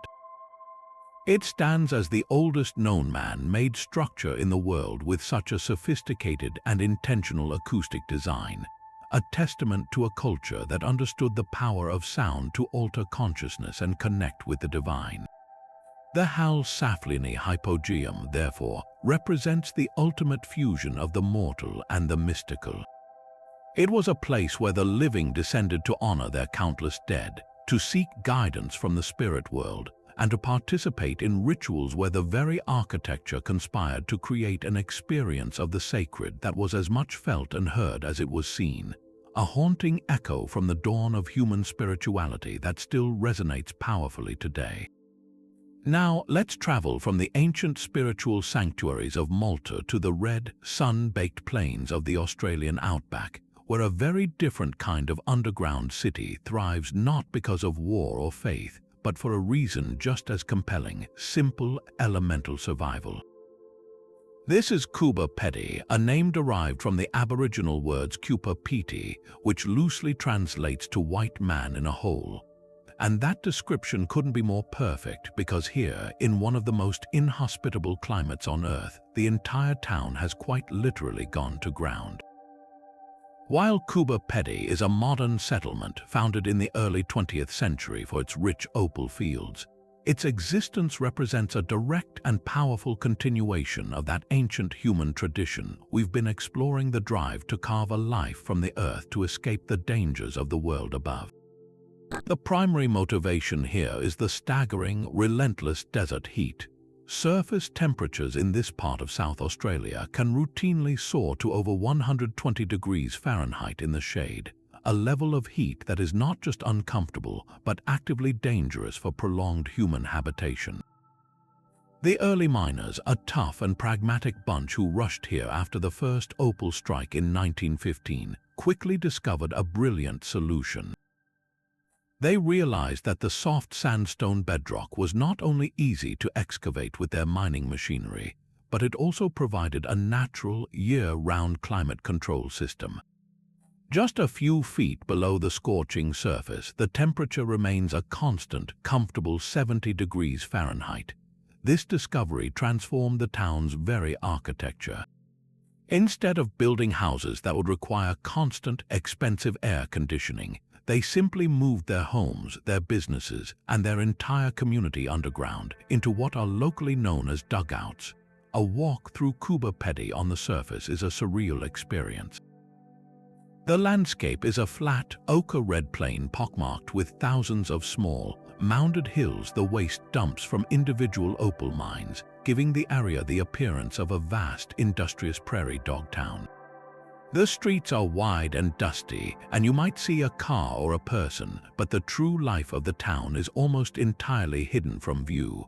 To find a home, you look not for a front door on a street, but for a discreet entrance built into the side of a hill, often looking more like a mine shaft or a storm cellar than a suburban doorway. Step inside, however, and you enter a world of remarkable comfort and surprising normalcy. These dugout homes are not rough, damp caves. They are fully furnished, modern residences with all the amenities you'd expect. The walls and ceilings are the natural, curving sandstone, often sealed with a silicone spray to prevent dust, creating a soft, textured aesthetic that feels both cozy and otherworldly. The air is clean, dry, and perfectly cool, a stark contrast to the oven-like conditions just beyond the threshold.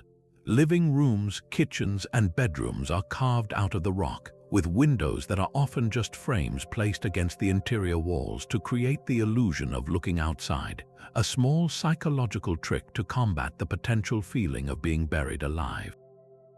Of course, a community is more than just a collection of houses. In a powerful echo of the ancient cities we've seen, the people of Cuba Pedy have carved out spaces for their collective and spiritual needs as well. Just as the early Christians of Cappadocia built beautiful subterranean churches, Cuba Pedy is home to several remarkable underground places of worship. The most famous of these is the Serbian Orthodox Church, a stunning space entirely excavated by a single parishioner and his son. The main chapel is a high-ceilinged, spacious hall with ornate icons and polished wooden pews, all illuminated by elegant chandeliers that make the natural swirls and veins in the sandstone walls seem to glow. There is also St. Peter and Paul's Catholic Church, another beautifully finished dugout that provides a serene, silent environment for contemplation, a world away from the harsh desert sun.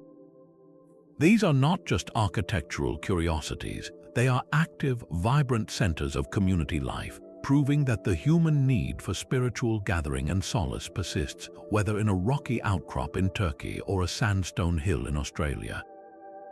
The commercial heart of the town beats underground too. You can wander into an underground bookstore, browse for opals in an underground jewelry shop, or even enjoy a meal and a drink in an underground restaurant and bar. There's a golf course on the surface, but it's played at night with glowing balls to avoid the heat, and the town even boasts an underground swimming pool, a true luxury in the middle of a desert. The local school was once underground as well, and the town's cemetery is one of the few things placed permanently on the surface, a final, quiet irony in a place where people spend their lives avoiding it. This modern adaptation of subterranean living solves all the same problems it did in antiquity. It provides thermal stability, protection from the elements, and a sense of secure community. It is cheaper and more energy efficient than any surface construction could ever be in this environment, a lesson in sustainable living that our ancestors understood intuitively. What makes Cuba Pedy so significant in our global tour is the direct, unbroken line it draws from the rock-cut cities of antiquity to the present day. The people of Derinkuyu carved their homes to escape invading armies. The people of Kuba Pedi carved theirs to escape an invading climate. The Cappadocians built wineries and stables beneath the ground. The residents of Kuba Pedi have built bars and laundromats. The principle is identical. When the surface world becomes hostile, whether through human conflict or environmental extremes, humanity's instinct is not to flee, but to dig in, to reshape the earth itself into a sanctuary. Kuba Pedi stands as a vibrant, living testament to this enduring ingenuity. It is a modern frontier town built on the dream of striking it rich, yet it survives and thrives because of one of the oldest architectural strategies known to our species. It proves that the underground city is not a relic of a forgotten past, but a viable, dynamic, and profoundly human solution for life on a planet that is often as challenging as it is beautiful. But our journey proves that the need to escape the heat is a timeless human challenge, and for our next destination, we travel to a landscape that feels like another planet, a place where this ancient architectural solution became the blueprint for an entire community. In the arid, mountainous south of Tunisia, nestled in a stark and breathtaking landscape, lies the village of Matmata. To the world, this place is instantly recognizable as the filming location for the Lars homestead on the planet Tatooine from the Star Wars films. But to peel back that cinematic layer is to discover a living, breathing culture whose subterranean traditions are every bit as fascinating as the fictional stories they helped inspire.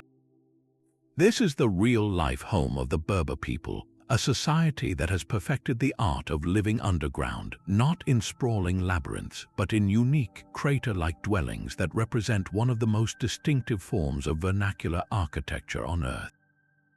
The first sight of a traditional Matmata home is disorienting. From the surface, you see only a flat, dusty plain, perhaps with a few random objects scattered about.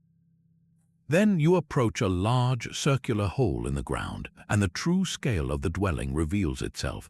These are not caves carved into a hillside. They are enormous, man-made pits, excavated by hand into the soft, stable clay ground.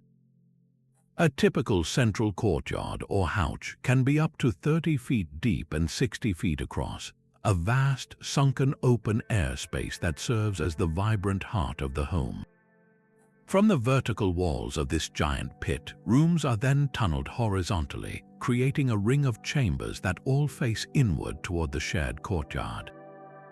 The effect is like an inverted apartment building where the central void is your shared street, your kitchen window, and your communal garden all at once.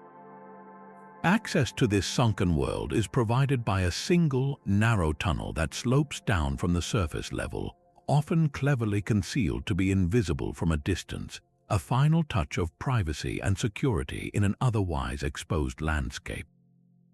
The genius of this design is its pure, elegant response to an extreme climate. The region experiences staggering temperature swings with searing, dry heat that can bake the surface during the day and surprisingly cold conditions at night. The earth itself becomes the perfect moderator. The thick layers of clay and rock provide phenomenal thermal mass, absorbing the coolness of the night and retaining it throughout the day. Inside the excavated rooms, the temperature remains remarkably stable, hovering around a comfortable 70 degrees Fahrenheit, even when the world above is an oven. This natural insulation eliminates the need for mechanical air conditioning, a technology that would be both expensive and impractical in this remote environment. The central courtyard also plays a crucial climatic role. As the sun moves across the sky, it heats the floor of the pit, causing hot air to rise. This creates a gentle, natural convection current, drawing cooler air from the shaded rooms and circulating it continuously, a passive ventilation system engineered centuries before the term was ever coined. Life in these dwellings is organized with a beautiful, intuitive logic. The rooms tunneling off from the courtyard each have a specific purpose. There are areas for sleeping, for cooking, for storing food and belongings, and often a dedicated space for the family's livestock, whose body heat provides additional warmth during the chilly desert nights. The walls of the rooms are frequently whitewashed with lime to reflect light and to keep the interiors feeling bright and clean, and small niches are carved into the walls to serve as shelves, cabinets, and sleeping alcoves, everything integrated seamlessly into the fabric of the earth. This way of life, known as troglodytism, is not a recent innovation but a tradition believed to be over 1,000 years old. While the exact origins are shrouded in time, local oral history offers a compelling explanation. It is said that the Berbers first resorted to this form of construction as a method of defense and concealment during periods of intense conflict with invading forces. By building their homes down instead of up, they made their entire village virtually invisible from the surrounding plains. An invading army could march right past the area and see nothing but an empty, barren landscape, completely unaware that a thriving community was living just beneath their feet. This strategic concealment, combined with the unparalleled climatic comfort, ensured the survival and persistence of this architectural style for generations. It represents a profound form of vernacular architecture, meaning it was born not from the plans of a single architect, but from the collective intelligence of a culture, refined over centuries to perfectly suit its environment and social needs using locally available materials and simple, time-tested techniques. The arrival of the Star Wars film crew in the 1970s brought Matmata a kind of fame its original builders could never have imagined. The unique, otherworldly aesthetic of the sunken courtyards made it the ideal stand-in for a desert planet in a distant galaxy. The now famous Hotel Sidi Driss, which is simply a collection of these traditional interconnected pit dwellings adapted for guests, became the iconic Lars homestead, where a young Luke Skywalker gazed at the twin suns and dreamed of adventure. This cinematic legacy has created a curious duality in modern Matmata. While tourism has become a vital part of the local economy, with visitors eager to sleep in a real Tatooine dwelling, many younger members of the community have been drawn away by opportunities in Tunisia's coastal cities.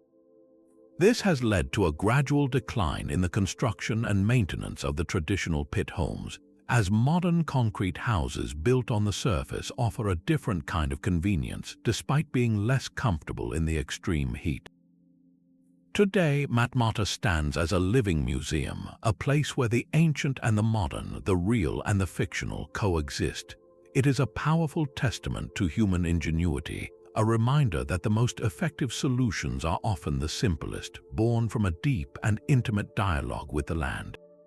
In the silent, sun-drenched courtyards of Matmata, you can still feel the presence of the generations who carved this life from the earth, creating a cool, quiet sanctuary in the desert, a masterpiece of underground urbanism that continues to inspire wonder both on our world and in a galaxy far, far away. But let's shift our focus from the sun-baked deserts of Tunisia to the misty, green hills of the English Midlands, to a city whose very foundations are honeycombed with a hidden history of industry, crime, and ale. This is Nottingham, a place world famous for the legend of Robin Hood, but beneath the familiar tale of the outlaw who stole from the rich and gave to the poor lies a tangible, subterranean world that is every bit as compelling as the folklore. Directly under the imposing Nottingham Castle and sprawling throughout the city centre lies an astonishing labyrinth of man-made caves, an entire underground city carved from the soft, workable sandstone. This isn't a single, coordinated construction like Derinkuyu, but rather an organic, thousand-year accumulation of excavations, a hidden layer of the city's life that served everyone from the poorest tannery workers to the king himself. The story of these caves begins with the unique geology of the area. Nottingham sits upon a thick stratum of perfect, fine-grained sandstone, a rock soft enough to be easily carved with basic hand tools, yet stable enough to hold its form for centuries. This provided the perfect canvas for the city's inhabitants, who discovered that the solution to almost any need for space was simply to dig down. From the Anglo-Saxon era onward, the people of Nottingham burrowed into the ground, creating a multi-level, chaotic, and sprawling network of subterranean rooms, tunnels, and passages. Unlike the planned refuges of Cappadocia, this was a purely utilitarian underworld, an ad hoc basement for an entire city that grew street by street, need by need. The caves were dug for every conceivable purpose, as cellars for storage, as workshops for foul-smelling industries, as homes for the poor, and as places of leisure and incarceration. This hidden landscape became the city's industrial engine, its slum, its pub, and its prison, all operating in the cool, dim light just beneath the feet of the bustling market town above. One of the most pungent and vital industries to take root underground was tanning. The process of transforming raw animal hides into durable leather was a lengthy, messy, and notoriously foul-smelling business, involving large vats of urine, animal feces, and other acidic solutions. By moving this entire operation into dedicated cave complexes, the tanners of medieval Nottingham solved two problems at once. They gained the large, consistent, cool temperatures necessary for the chemical processes to work effectively, and they mercifully removed the overpowering stench from the city's streets and air. Walking into one of these former tannery caves today, you can still see the evidence of this grimy trade carved directly into the sandstone floor, deep, rectangular pits where the hides would have been soaked and treated for months on end. The soot-blackened ceilings are a testament to the small fires that would have been used to heat solutions or provide meager light for the workers in this dark, damp, and difficult environment. These caves represent the unglamorous, essential labor that powered the medieval economy, hidden away in the earth out of sight and out of mind. Just as vital to medieval life, though far more pleasant, was the production of ale, and here too the Nottingham caves played a central role. In a world where clean drinking water was often scarce, ale was the safe, nutritious beverage consumed by people of all ages and classes. The caves provided the perfect conditions for malting, a crucial first step in the brewing process where barley grain is soaked and allowed to germinate. This process requires a stable, cool, and humid environment to succeed, and the subterranean chambers naturally provided exactly that. Several caves beneath the city were outfitted as dedicated malt kilns. You can still visit one such cave today and see the perfectly preserved circular kiln base carved directly into the sandstone, where a gentle fire would have been lit to dry the germinated grain, stopping the growth and developing the sugars needed for fermentation. The hot air from the fire would have been drawn through the perforated floor, roasting the grain evenly.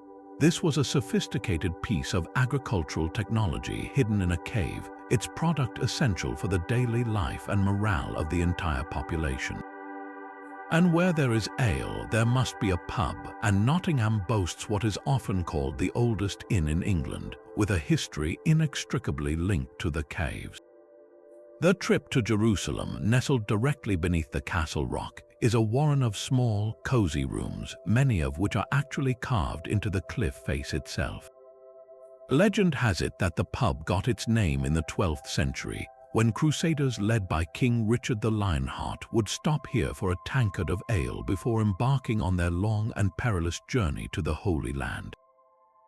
While the historical veracity of the name is debated, the atmosphere is undeniably ancient.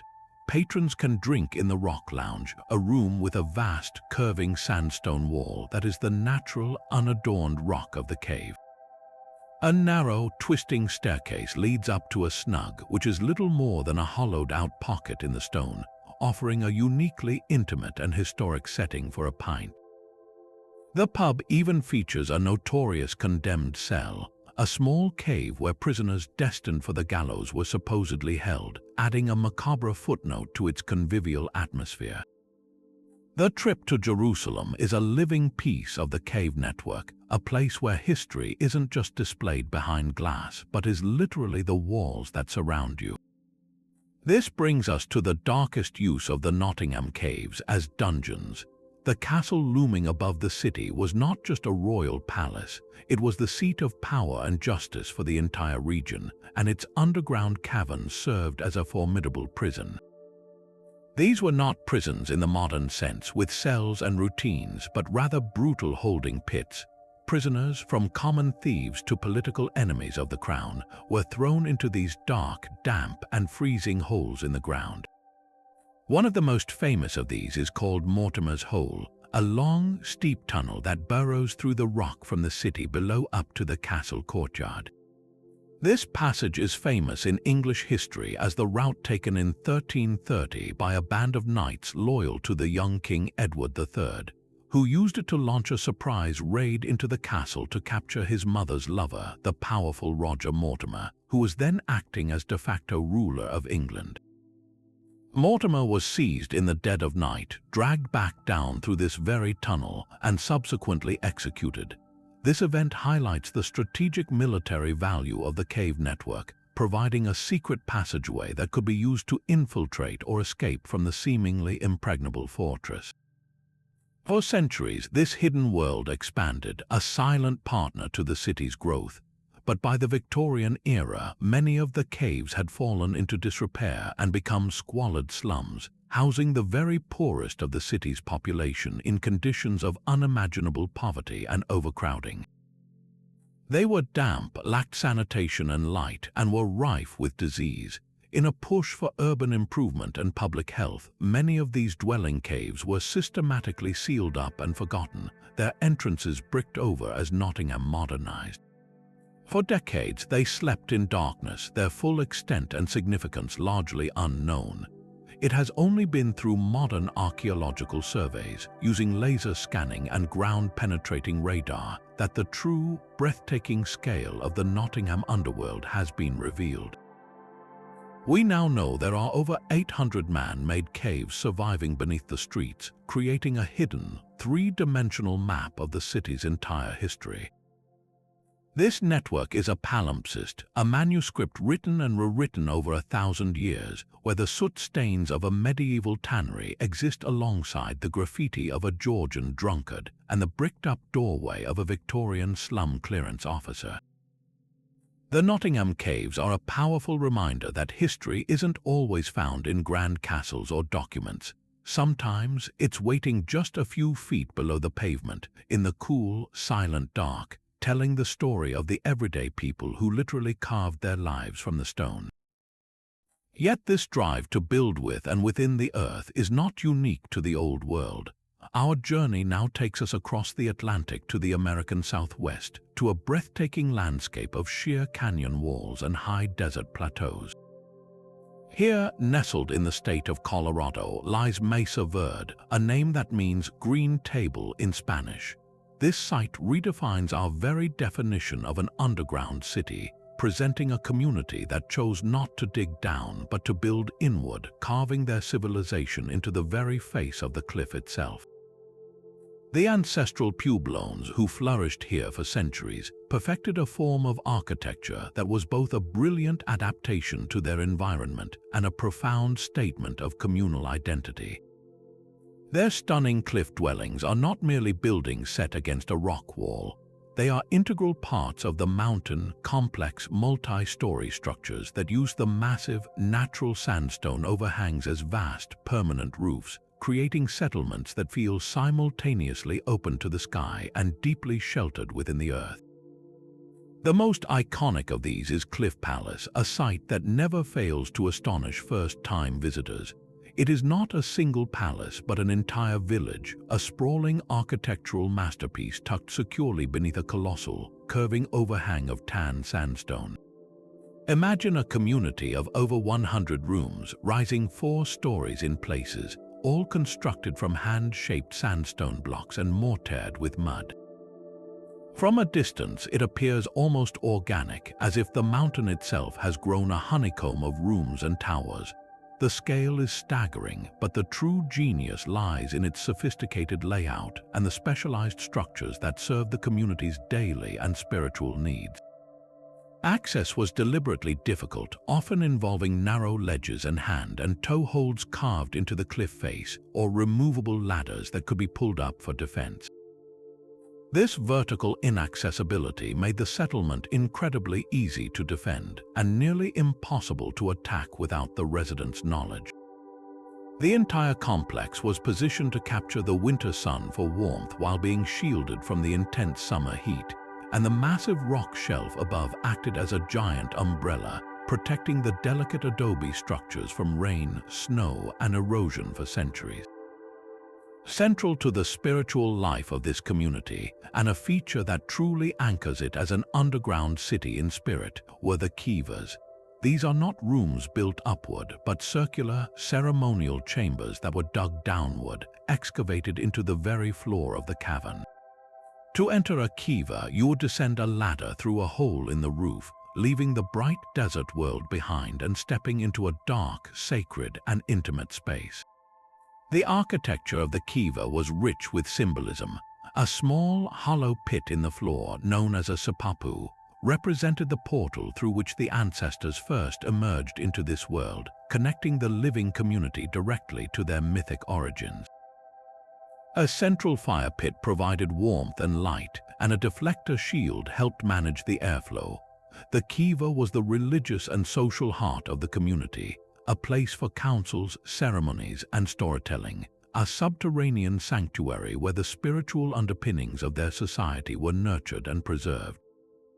The fact that these foundational rooms were built down into the earth while the living quarters were built up demonstrates a beautiful duality in their worldview, balancing their connection to the heavens with their roots in the sacred ground. Beyond the kivas, the layout of Cliff Palace reveals a highly organized and communal society. The settlement includes several distinct architectural features that speak to a complex social structure. There are massive circular towers built with exceptional skill and precision, their purpose still debated by archaeologists. They may have been used for defense, for storage, or perhaps for celestial observation, their height offering a unique vantage point for tracking the sun and stars from within the sheltered alcove. Countless storage rooms, often sealed with stone slabs, were built into the rear of the alcove, where the cool, dark conditions were ideal for preserving corn, beans, and squash, the agricultural surplus that sustained the population through lean seasons. The entire village was a marvel of urban planning, with open plazas for public gatherings, interconnected rooms for extended families, and a sophisticated water drainage system that channeled precious rainwater from the cliff top into collection basins.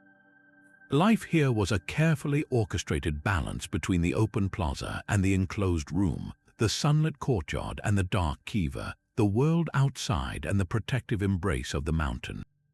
The choice to build in such a challenging, vertical environment was driven by a confluence of practical needs. The natural alcoves provided unparalleled protection not just from human enemies but from the harsh elements of the high desert.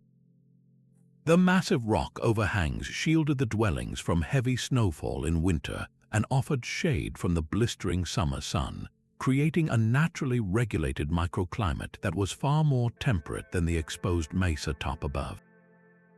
This strategic location also conserved the most valuable resource in the desert, water. The seeps and springs that emerged from the layers of sandstone within the canyon walls provided a reliable, year-round water source that was inaccessible to those who did not know the secret paths down the cliff faces. Furthermore, by building on the cliffs, the ancestral pueblones freed up the fertile, flat land on the mesa top for agriculture, a clear and clever zoning of their territory that separated their living space from their farming land. This was not a society in retreat, but one making a brilliant, calculated decision to optimize their environment for survival, comfort, and community. The cliff dwellings of Mesa Verde stand as a testament to a people who saw the potential for a home not just on the land, but as a part of it, weaving their architecture so seamlessly into the natural rock that 1,000 years later, it remains one of the most powerful and moving examples of a civilization living in harmony with the earth. Yet this architectural dialogue between humanity and the cliff face finds one of its most dramatic expressions not in the canyons of the American Southwest, but in the heart of West Africa. Rising from the arid plains of Mali, the Bandiagara escarpment is a monumental geological fortress, a sheer sandstone cliff that stretches for over 150 kilometers. To stand at its base is to feel a sense of profound awe, gazing up at a rock face that seems to scrape the sky. But a closer look reveals that this is not an untouched wilderness, it is a vertical civilization. Scattered across its face, perched on its ledges, and tucked into its natural caverns are the remnants of an ancient and ingenious society that turned this cliff into a home, a fortress, and a sacred canvas. This is the land of the Telam and the Dogon peoples, a place where architecture became an act of defiance against both human enemies and a relentless environment, creating a hidden world that defined their culture for centuries. The first chapter of this story belongs to the Telam people, whose name literally means "we found them" in the Dogon language, a testament to their mysterious origins. From around the 11th century, these enigmatic people began constructing dwellings high up on the escarpment, in places that seem almost inaccessible to modern eyes. Their choice of location was a masterclass in defensive strategy. By building their homes on narrow ledges and in natural caves hundreds of feet above the plains, they made their villages virtually impregnable to the rival empires and nomadic raiders who frequently crossed the region. The only way to reach these settlements was by climbing the sheer rock face using precarious handholds carved into the sandstone, or by using ropes and ladders that could be pulled up in times of danger. This vertical separation provided a perfect early warning system. Any approaching threat could be seen from a great distance, giving the community ample time to secure their access points and prepare for a siege. The Telam were not just hiding, they were leveraging the geography itself as their primary form of protection, turning the cliff into a natural castle wall. But the escarpment offered more than just security. Its unique geology provided the raw materials for a complete and self-sufficient lifestyle. The Telam, and later the Dogon who succeeded them, became masters of earthen architecture, using the very sandstone of the cliff to build their world. They didn't just occupy caves, they expanded them, carving out additional rooms and constructing intricate mud brick structures that clung to the rock face, their organic, rounded forms looking as if they had grown naturally from the stone. The most vital of these structures were the granaries. These small, bottle-shaped buildings, often sealed with clay, were meticulously designed to preserve the community's most precious resource, grain. Built high on the cliffs, they were kept cool, dry, and safe from pests, protecting the year's harvest from rot and from plunder. Their distinctive forms, clustered together on a high ledge, are one of the most iconic images of the escarpment. Alongside these storage units, they built meeting houses and communal areas where the social and political life of the village could unfold, safe from the dangers of the world below. This vertical urban planning created a society that lived in a constant, dynamic relationship with the rock, a community where the daily journey for water or food was a physical ascent and descent, weaving the rhythm of life into the very fabric of the cliff. By the 15th century, the Dogon people arrived in the region, likely fleeing conflict and upheaval elsewhere.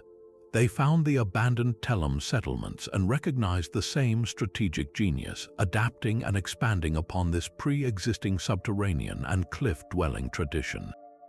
The Dogon did not merely occupy the escarpment, they infused it with a profound and complex spiritual significance that transformed it from a fortress into a living temple. For the Dogon, the cliff is not just a place to live, it is the axis of their cosmology, a physical representation of their understanding of the universe. They believe their ancestors descended from the sky, and the escarpment, reaching from the earth toward the heavens, serves as a tangible link between the celestial and the terrestrial realms. This spiritual connection is etched into the landscape itself. The entire escarpment is seen as a gigantic, sacred body, with specific areas corresponding to different spiritual concepts. The high plateau represents the head and the realm of knowledge and order, while the caves and dwellings in the cliff face are associated with the belly, a place of gestation, community, and life.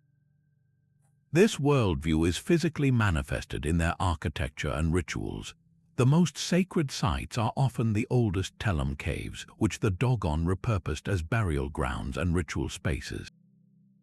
They believed these high, inaccessible places brought the deceased closer to their celestial ancestors. The Togu Na, or men's meeting house, is another central feature, a low-slung building with a roof supported by multiple layers of millet stalks. This structure is more than just a gathering place. It is a microcosm of the world, where the layered roof represents the multiple heavens in Dogon belief, and the supporting pillars symbolize the original ancestors. Here, beneath this sacred canopy, the elders would discuss village affairs, settle disputes, and pass down the intricate oral traditions that have defined Dogon culture for generations. The cliffs also provide the backdrop for the most important Dogon ceremonies, particularly the Dharma or funerary rites. During these elaborate festivals, masked dancers known as Im'a perform on the high plateaus and in the villages, their movements reenacting the story of creation and guiding the souls of the departed to the afterlife. The towering, brightly colored masks, some reaching over 20 feet tall, are believed to connect the dancers with the spiritual world, and the entire performance is framed by the immense, silent presence of the escarpment, making the cliff itself a participant in the ritual. This fusion of the pragmatic and the spiritual makes the Bandiagara escarpment a uniquely powerful example of a hidden city. It is a place where every architectural decision, from the placement of a granary to the orientation of a house, was guided by a dual necessity: the need for physical survival and the desire for spiritual meaning. The cliff provided shelter from invaders and the scorching sun, while also offering a direct connection to the divine. The granaries stored the grain that fed the body, while the sacred caves housed the spirits that nourished the culture. For centuries, this vertical, hidden architecture was not just where the Dogon lived, it was what they were.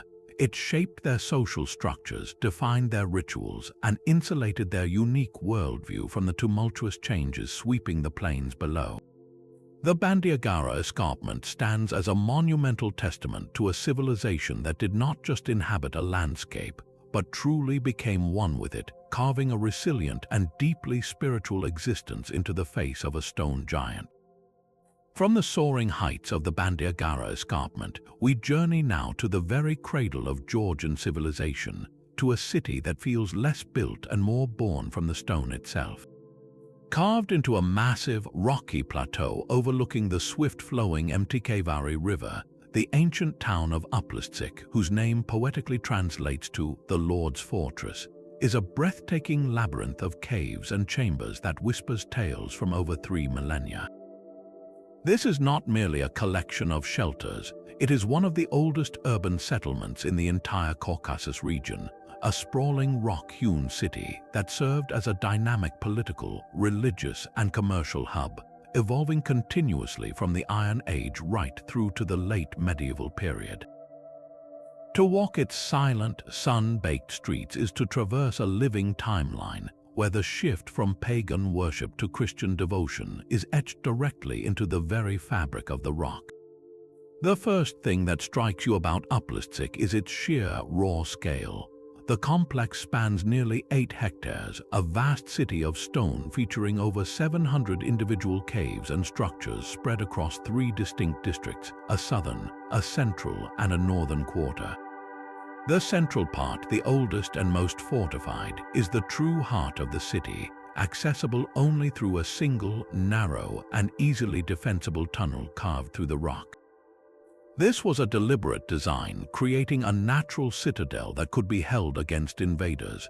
But the genius of Uplistsik lies not in its defensive capabilities alone, but in the astonishing variety and sophistication of its carved architecture. This was a fully functioning town, and every conceivable civic and domestic need was provided for within the stone. You can wander through what were once bustling bakeries, their floors still indented with circular pits for large grain storage jars called cuve-vevri.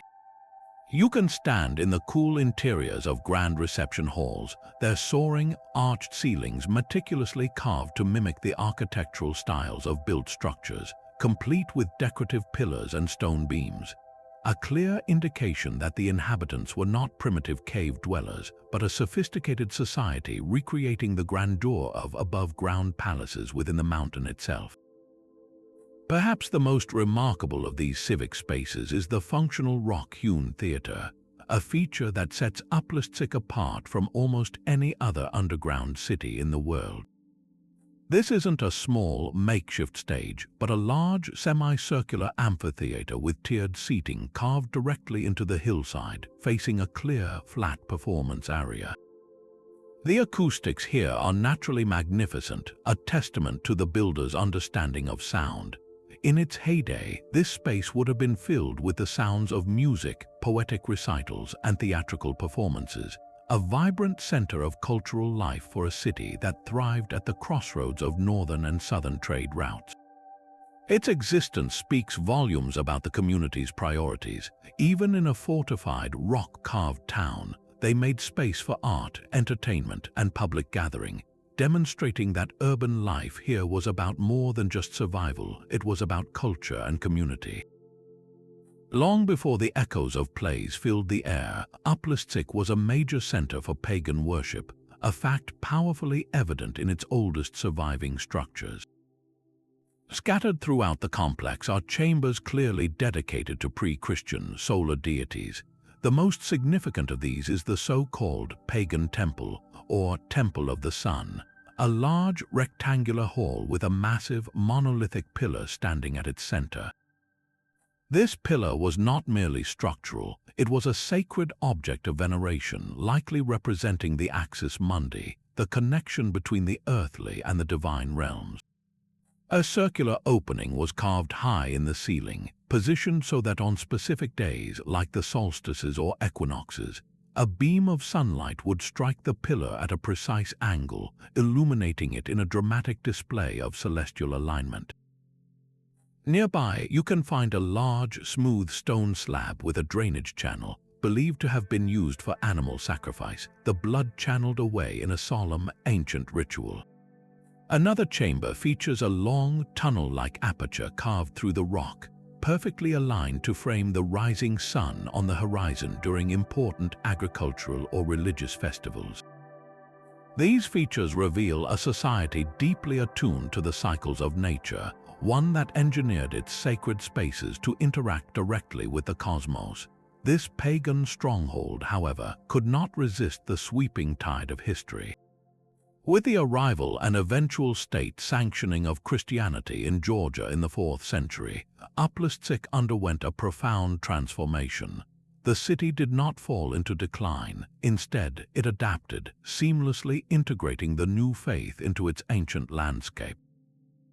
The most visible symbol of this conversion is the three-nave basilica church that crowns the very summit of the rocky outcrop, built in the 9th and 10th centuries from stone blocks rather than being carved from the living rock. Its prominent position, visible for miles around, was a powerful statement of a new spiritual order. The church was not built to destroy the old ways, but to supplant them, placing the symbol of the new faith literally on top of the old pagan center. This basilica became the new heart of the city, and its construction coincided with a golden age for Uplistsik, when it served as a key residence for Georgian kings and a vital stronghold during the Arab invasions, a place where the nation's Christian identity was forged and defended. Yet the city's story does not have a peaceful ending. Its strategic location, which had been the source of its prosperity for thousands of years, ultimately led to its downfall. In the 13th century, the unstoppable Mongol hordes, led by commanders of the vast empire, swept through the region. They specifically targeted Uplistsik, breaching its formidable defenses and unleashing a devastating sack from which the city never truly recovered. The vibrant urban life that had pulsed within the stone for centuries was extinguished almost overnight. The great halls fell silent, the theatre no longer echoed with performance, and the basilica on the hill became a monument to a lost era. The city was largely abandoned, its population drifting away to newer, more secure settlements, leaving the intricate labyrinth of caves to the wind and the slow, patient reclamation of nature. This abandonment, while tragic, is also what has preserved Uplistic in such a remarkable state of arrested decay. Walking through its empty streets today offers a uniquely poignant and intimate connection to the past. You are not looking at a reconstructed site, but at the authentic, weathered ruins of a city that was simply walked away from, a moment frozen in stone that allows us to touch the doorframes, walk the streets, and stand in the temples of a civilization that carved its entire world, from its darkest pagan rituals to its highest Christian prayers, directly into the heart of the mountain. And finally, as we approach the culmination of our global journey beneath the surface, we arrive at a structure that challenges our very definition of an underground city, a place that is not a network of chambers and tunnels, but a single, breathtaking work of art carved into the earth, an architectural prayer dedicated to the most vital element of all, water. This is Chand Baori, located in the arid Abhanri village of Rajasthan, India. At first glance from ground level, it appears as little more than a grand geometric opening in the ground. But to stand at its precipice is to experience a moment of pure, vertiginous awe. It is a massive, perfectly symmetrical inverted pyramid plunging 100 feet deep into the dusty earth, a colossal void of staggering precision and beauty. This is not a well in any conventional sense. It is a monumental staircase to the water table, a breathtaking geometric sculpture composed of 13 stories and 3,500 perfectly laid steps, all cascading down the four walls in a mesmerizing, crisscrossing pattern of flawless symmetry.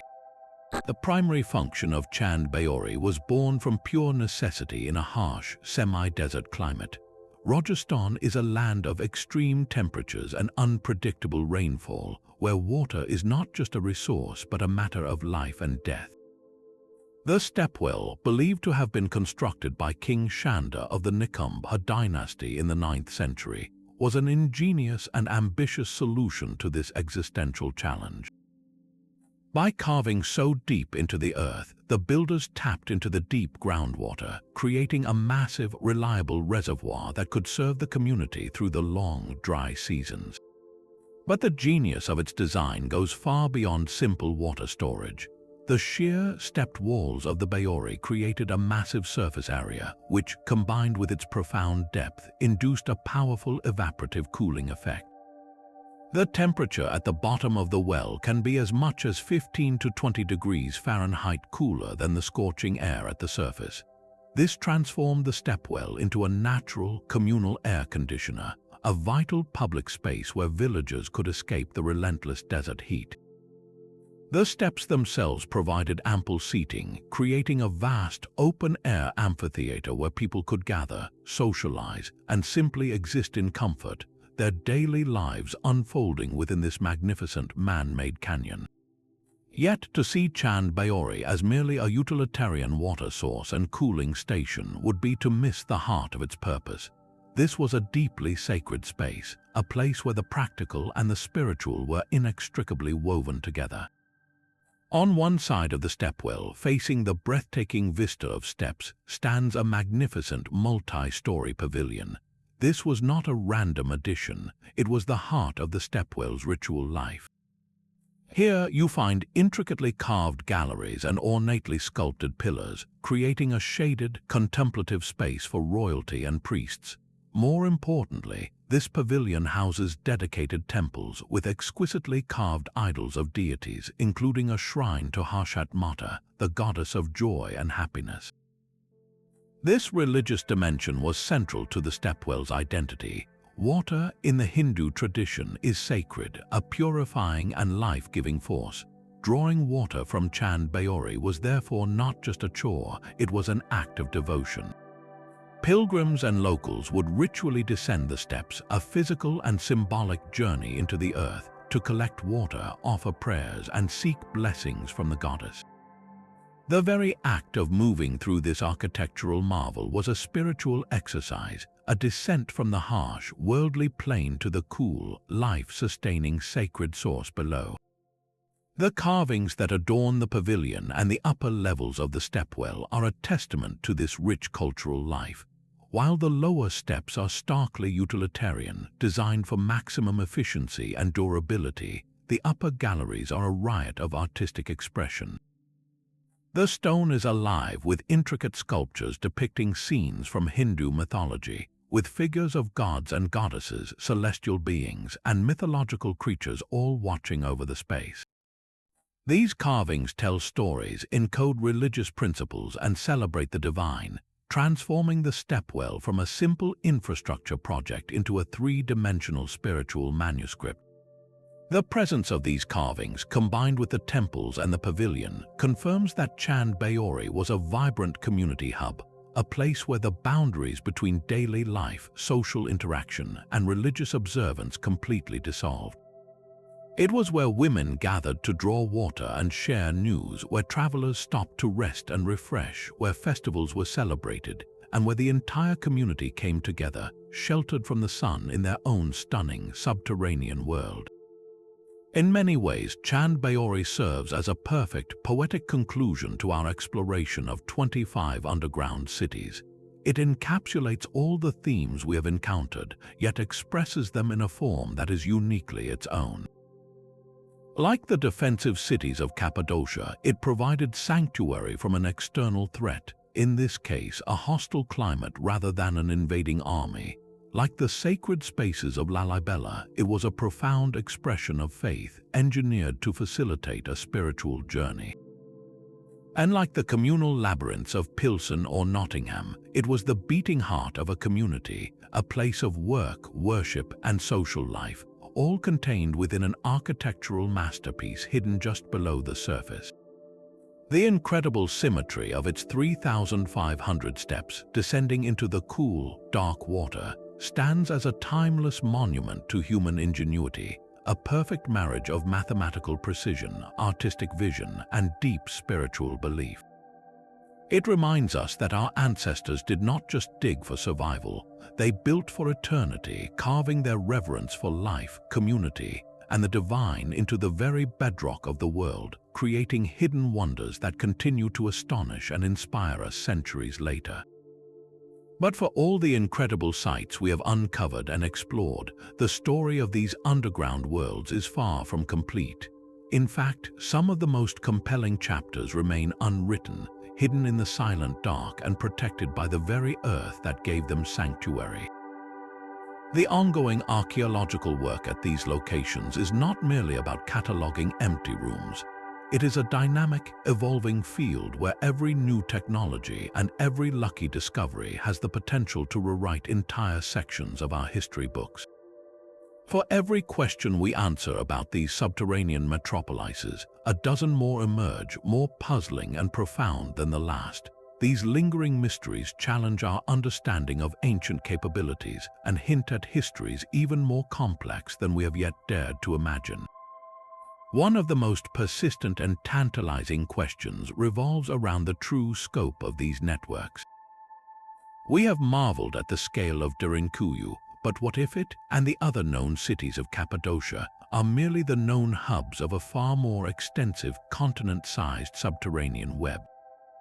Ground-penetrating radar and other non-invasive scanning technologies are now revealing startling anomalies deep beneath the Turkish landscape, hollow voids and tunnel systems that show no surface expression whatsoever. These scans suggest the existence of entire, undiscovered cities, perhaps even larger than the ones we currently showcase to tourists.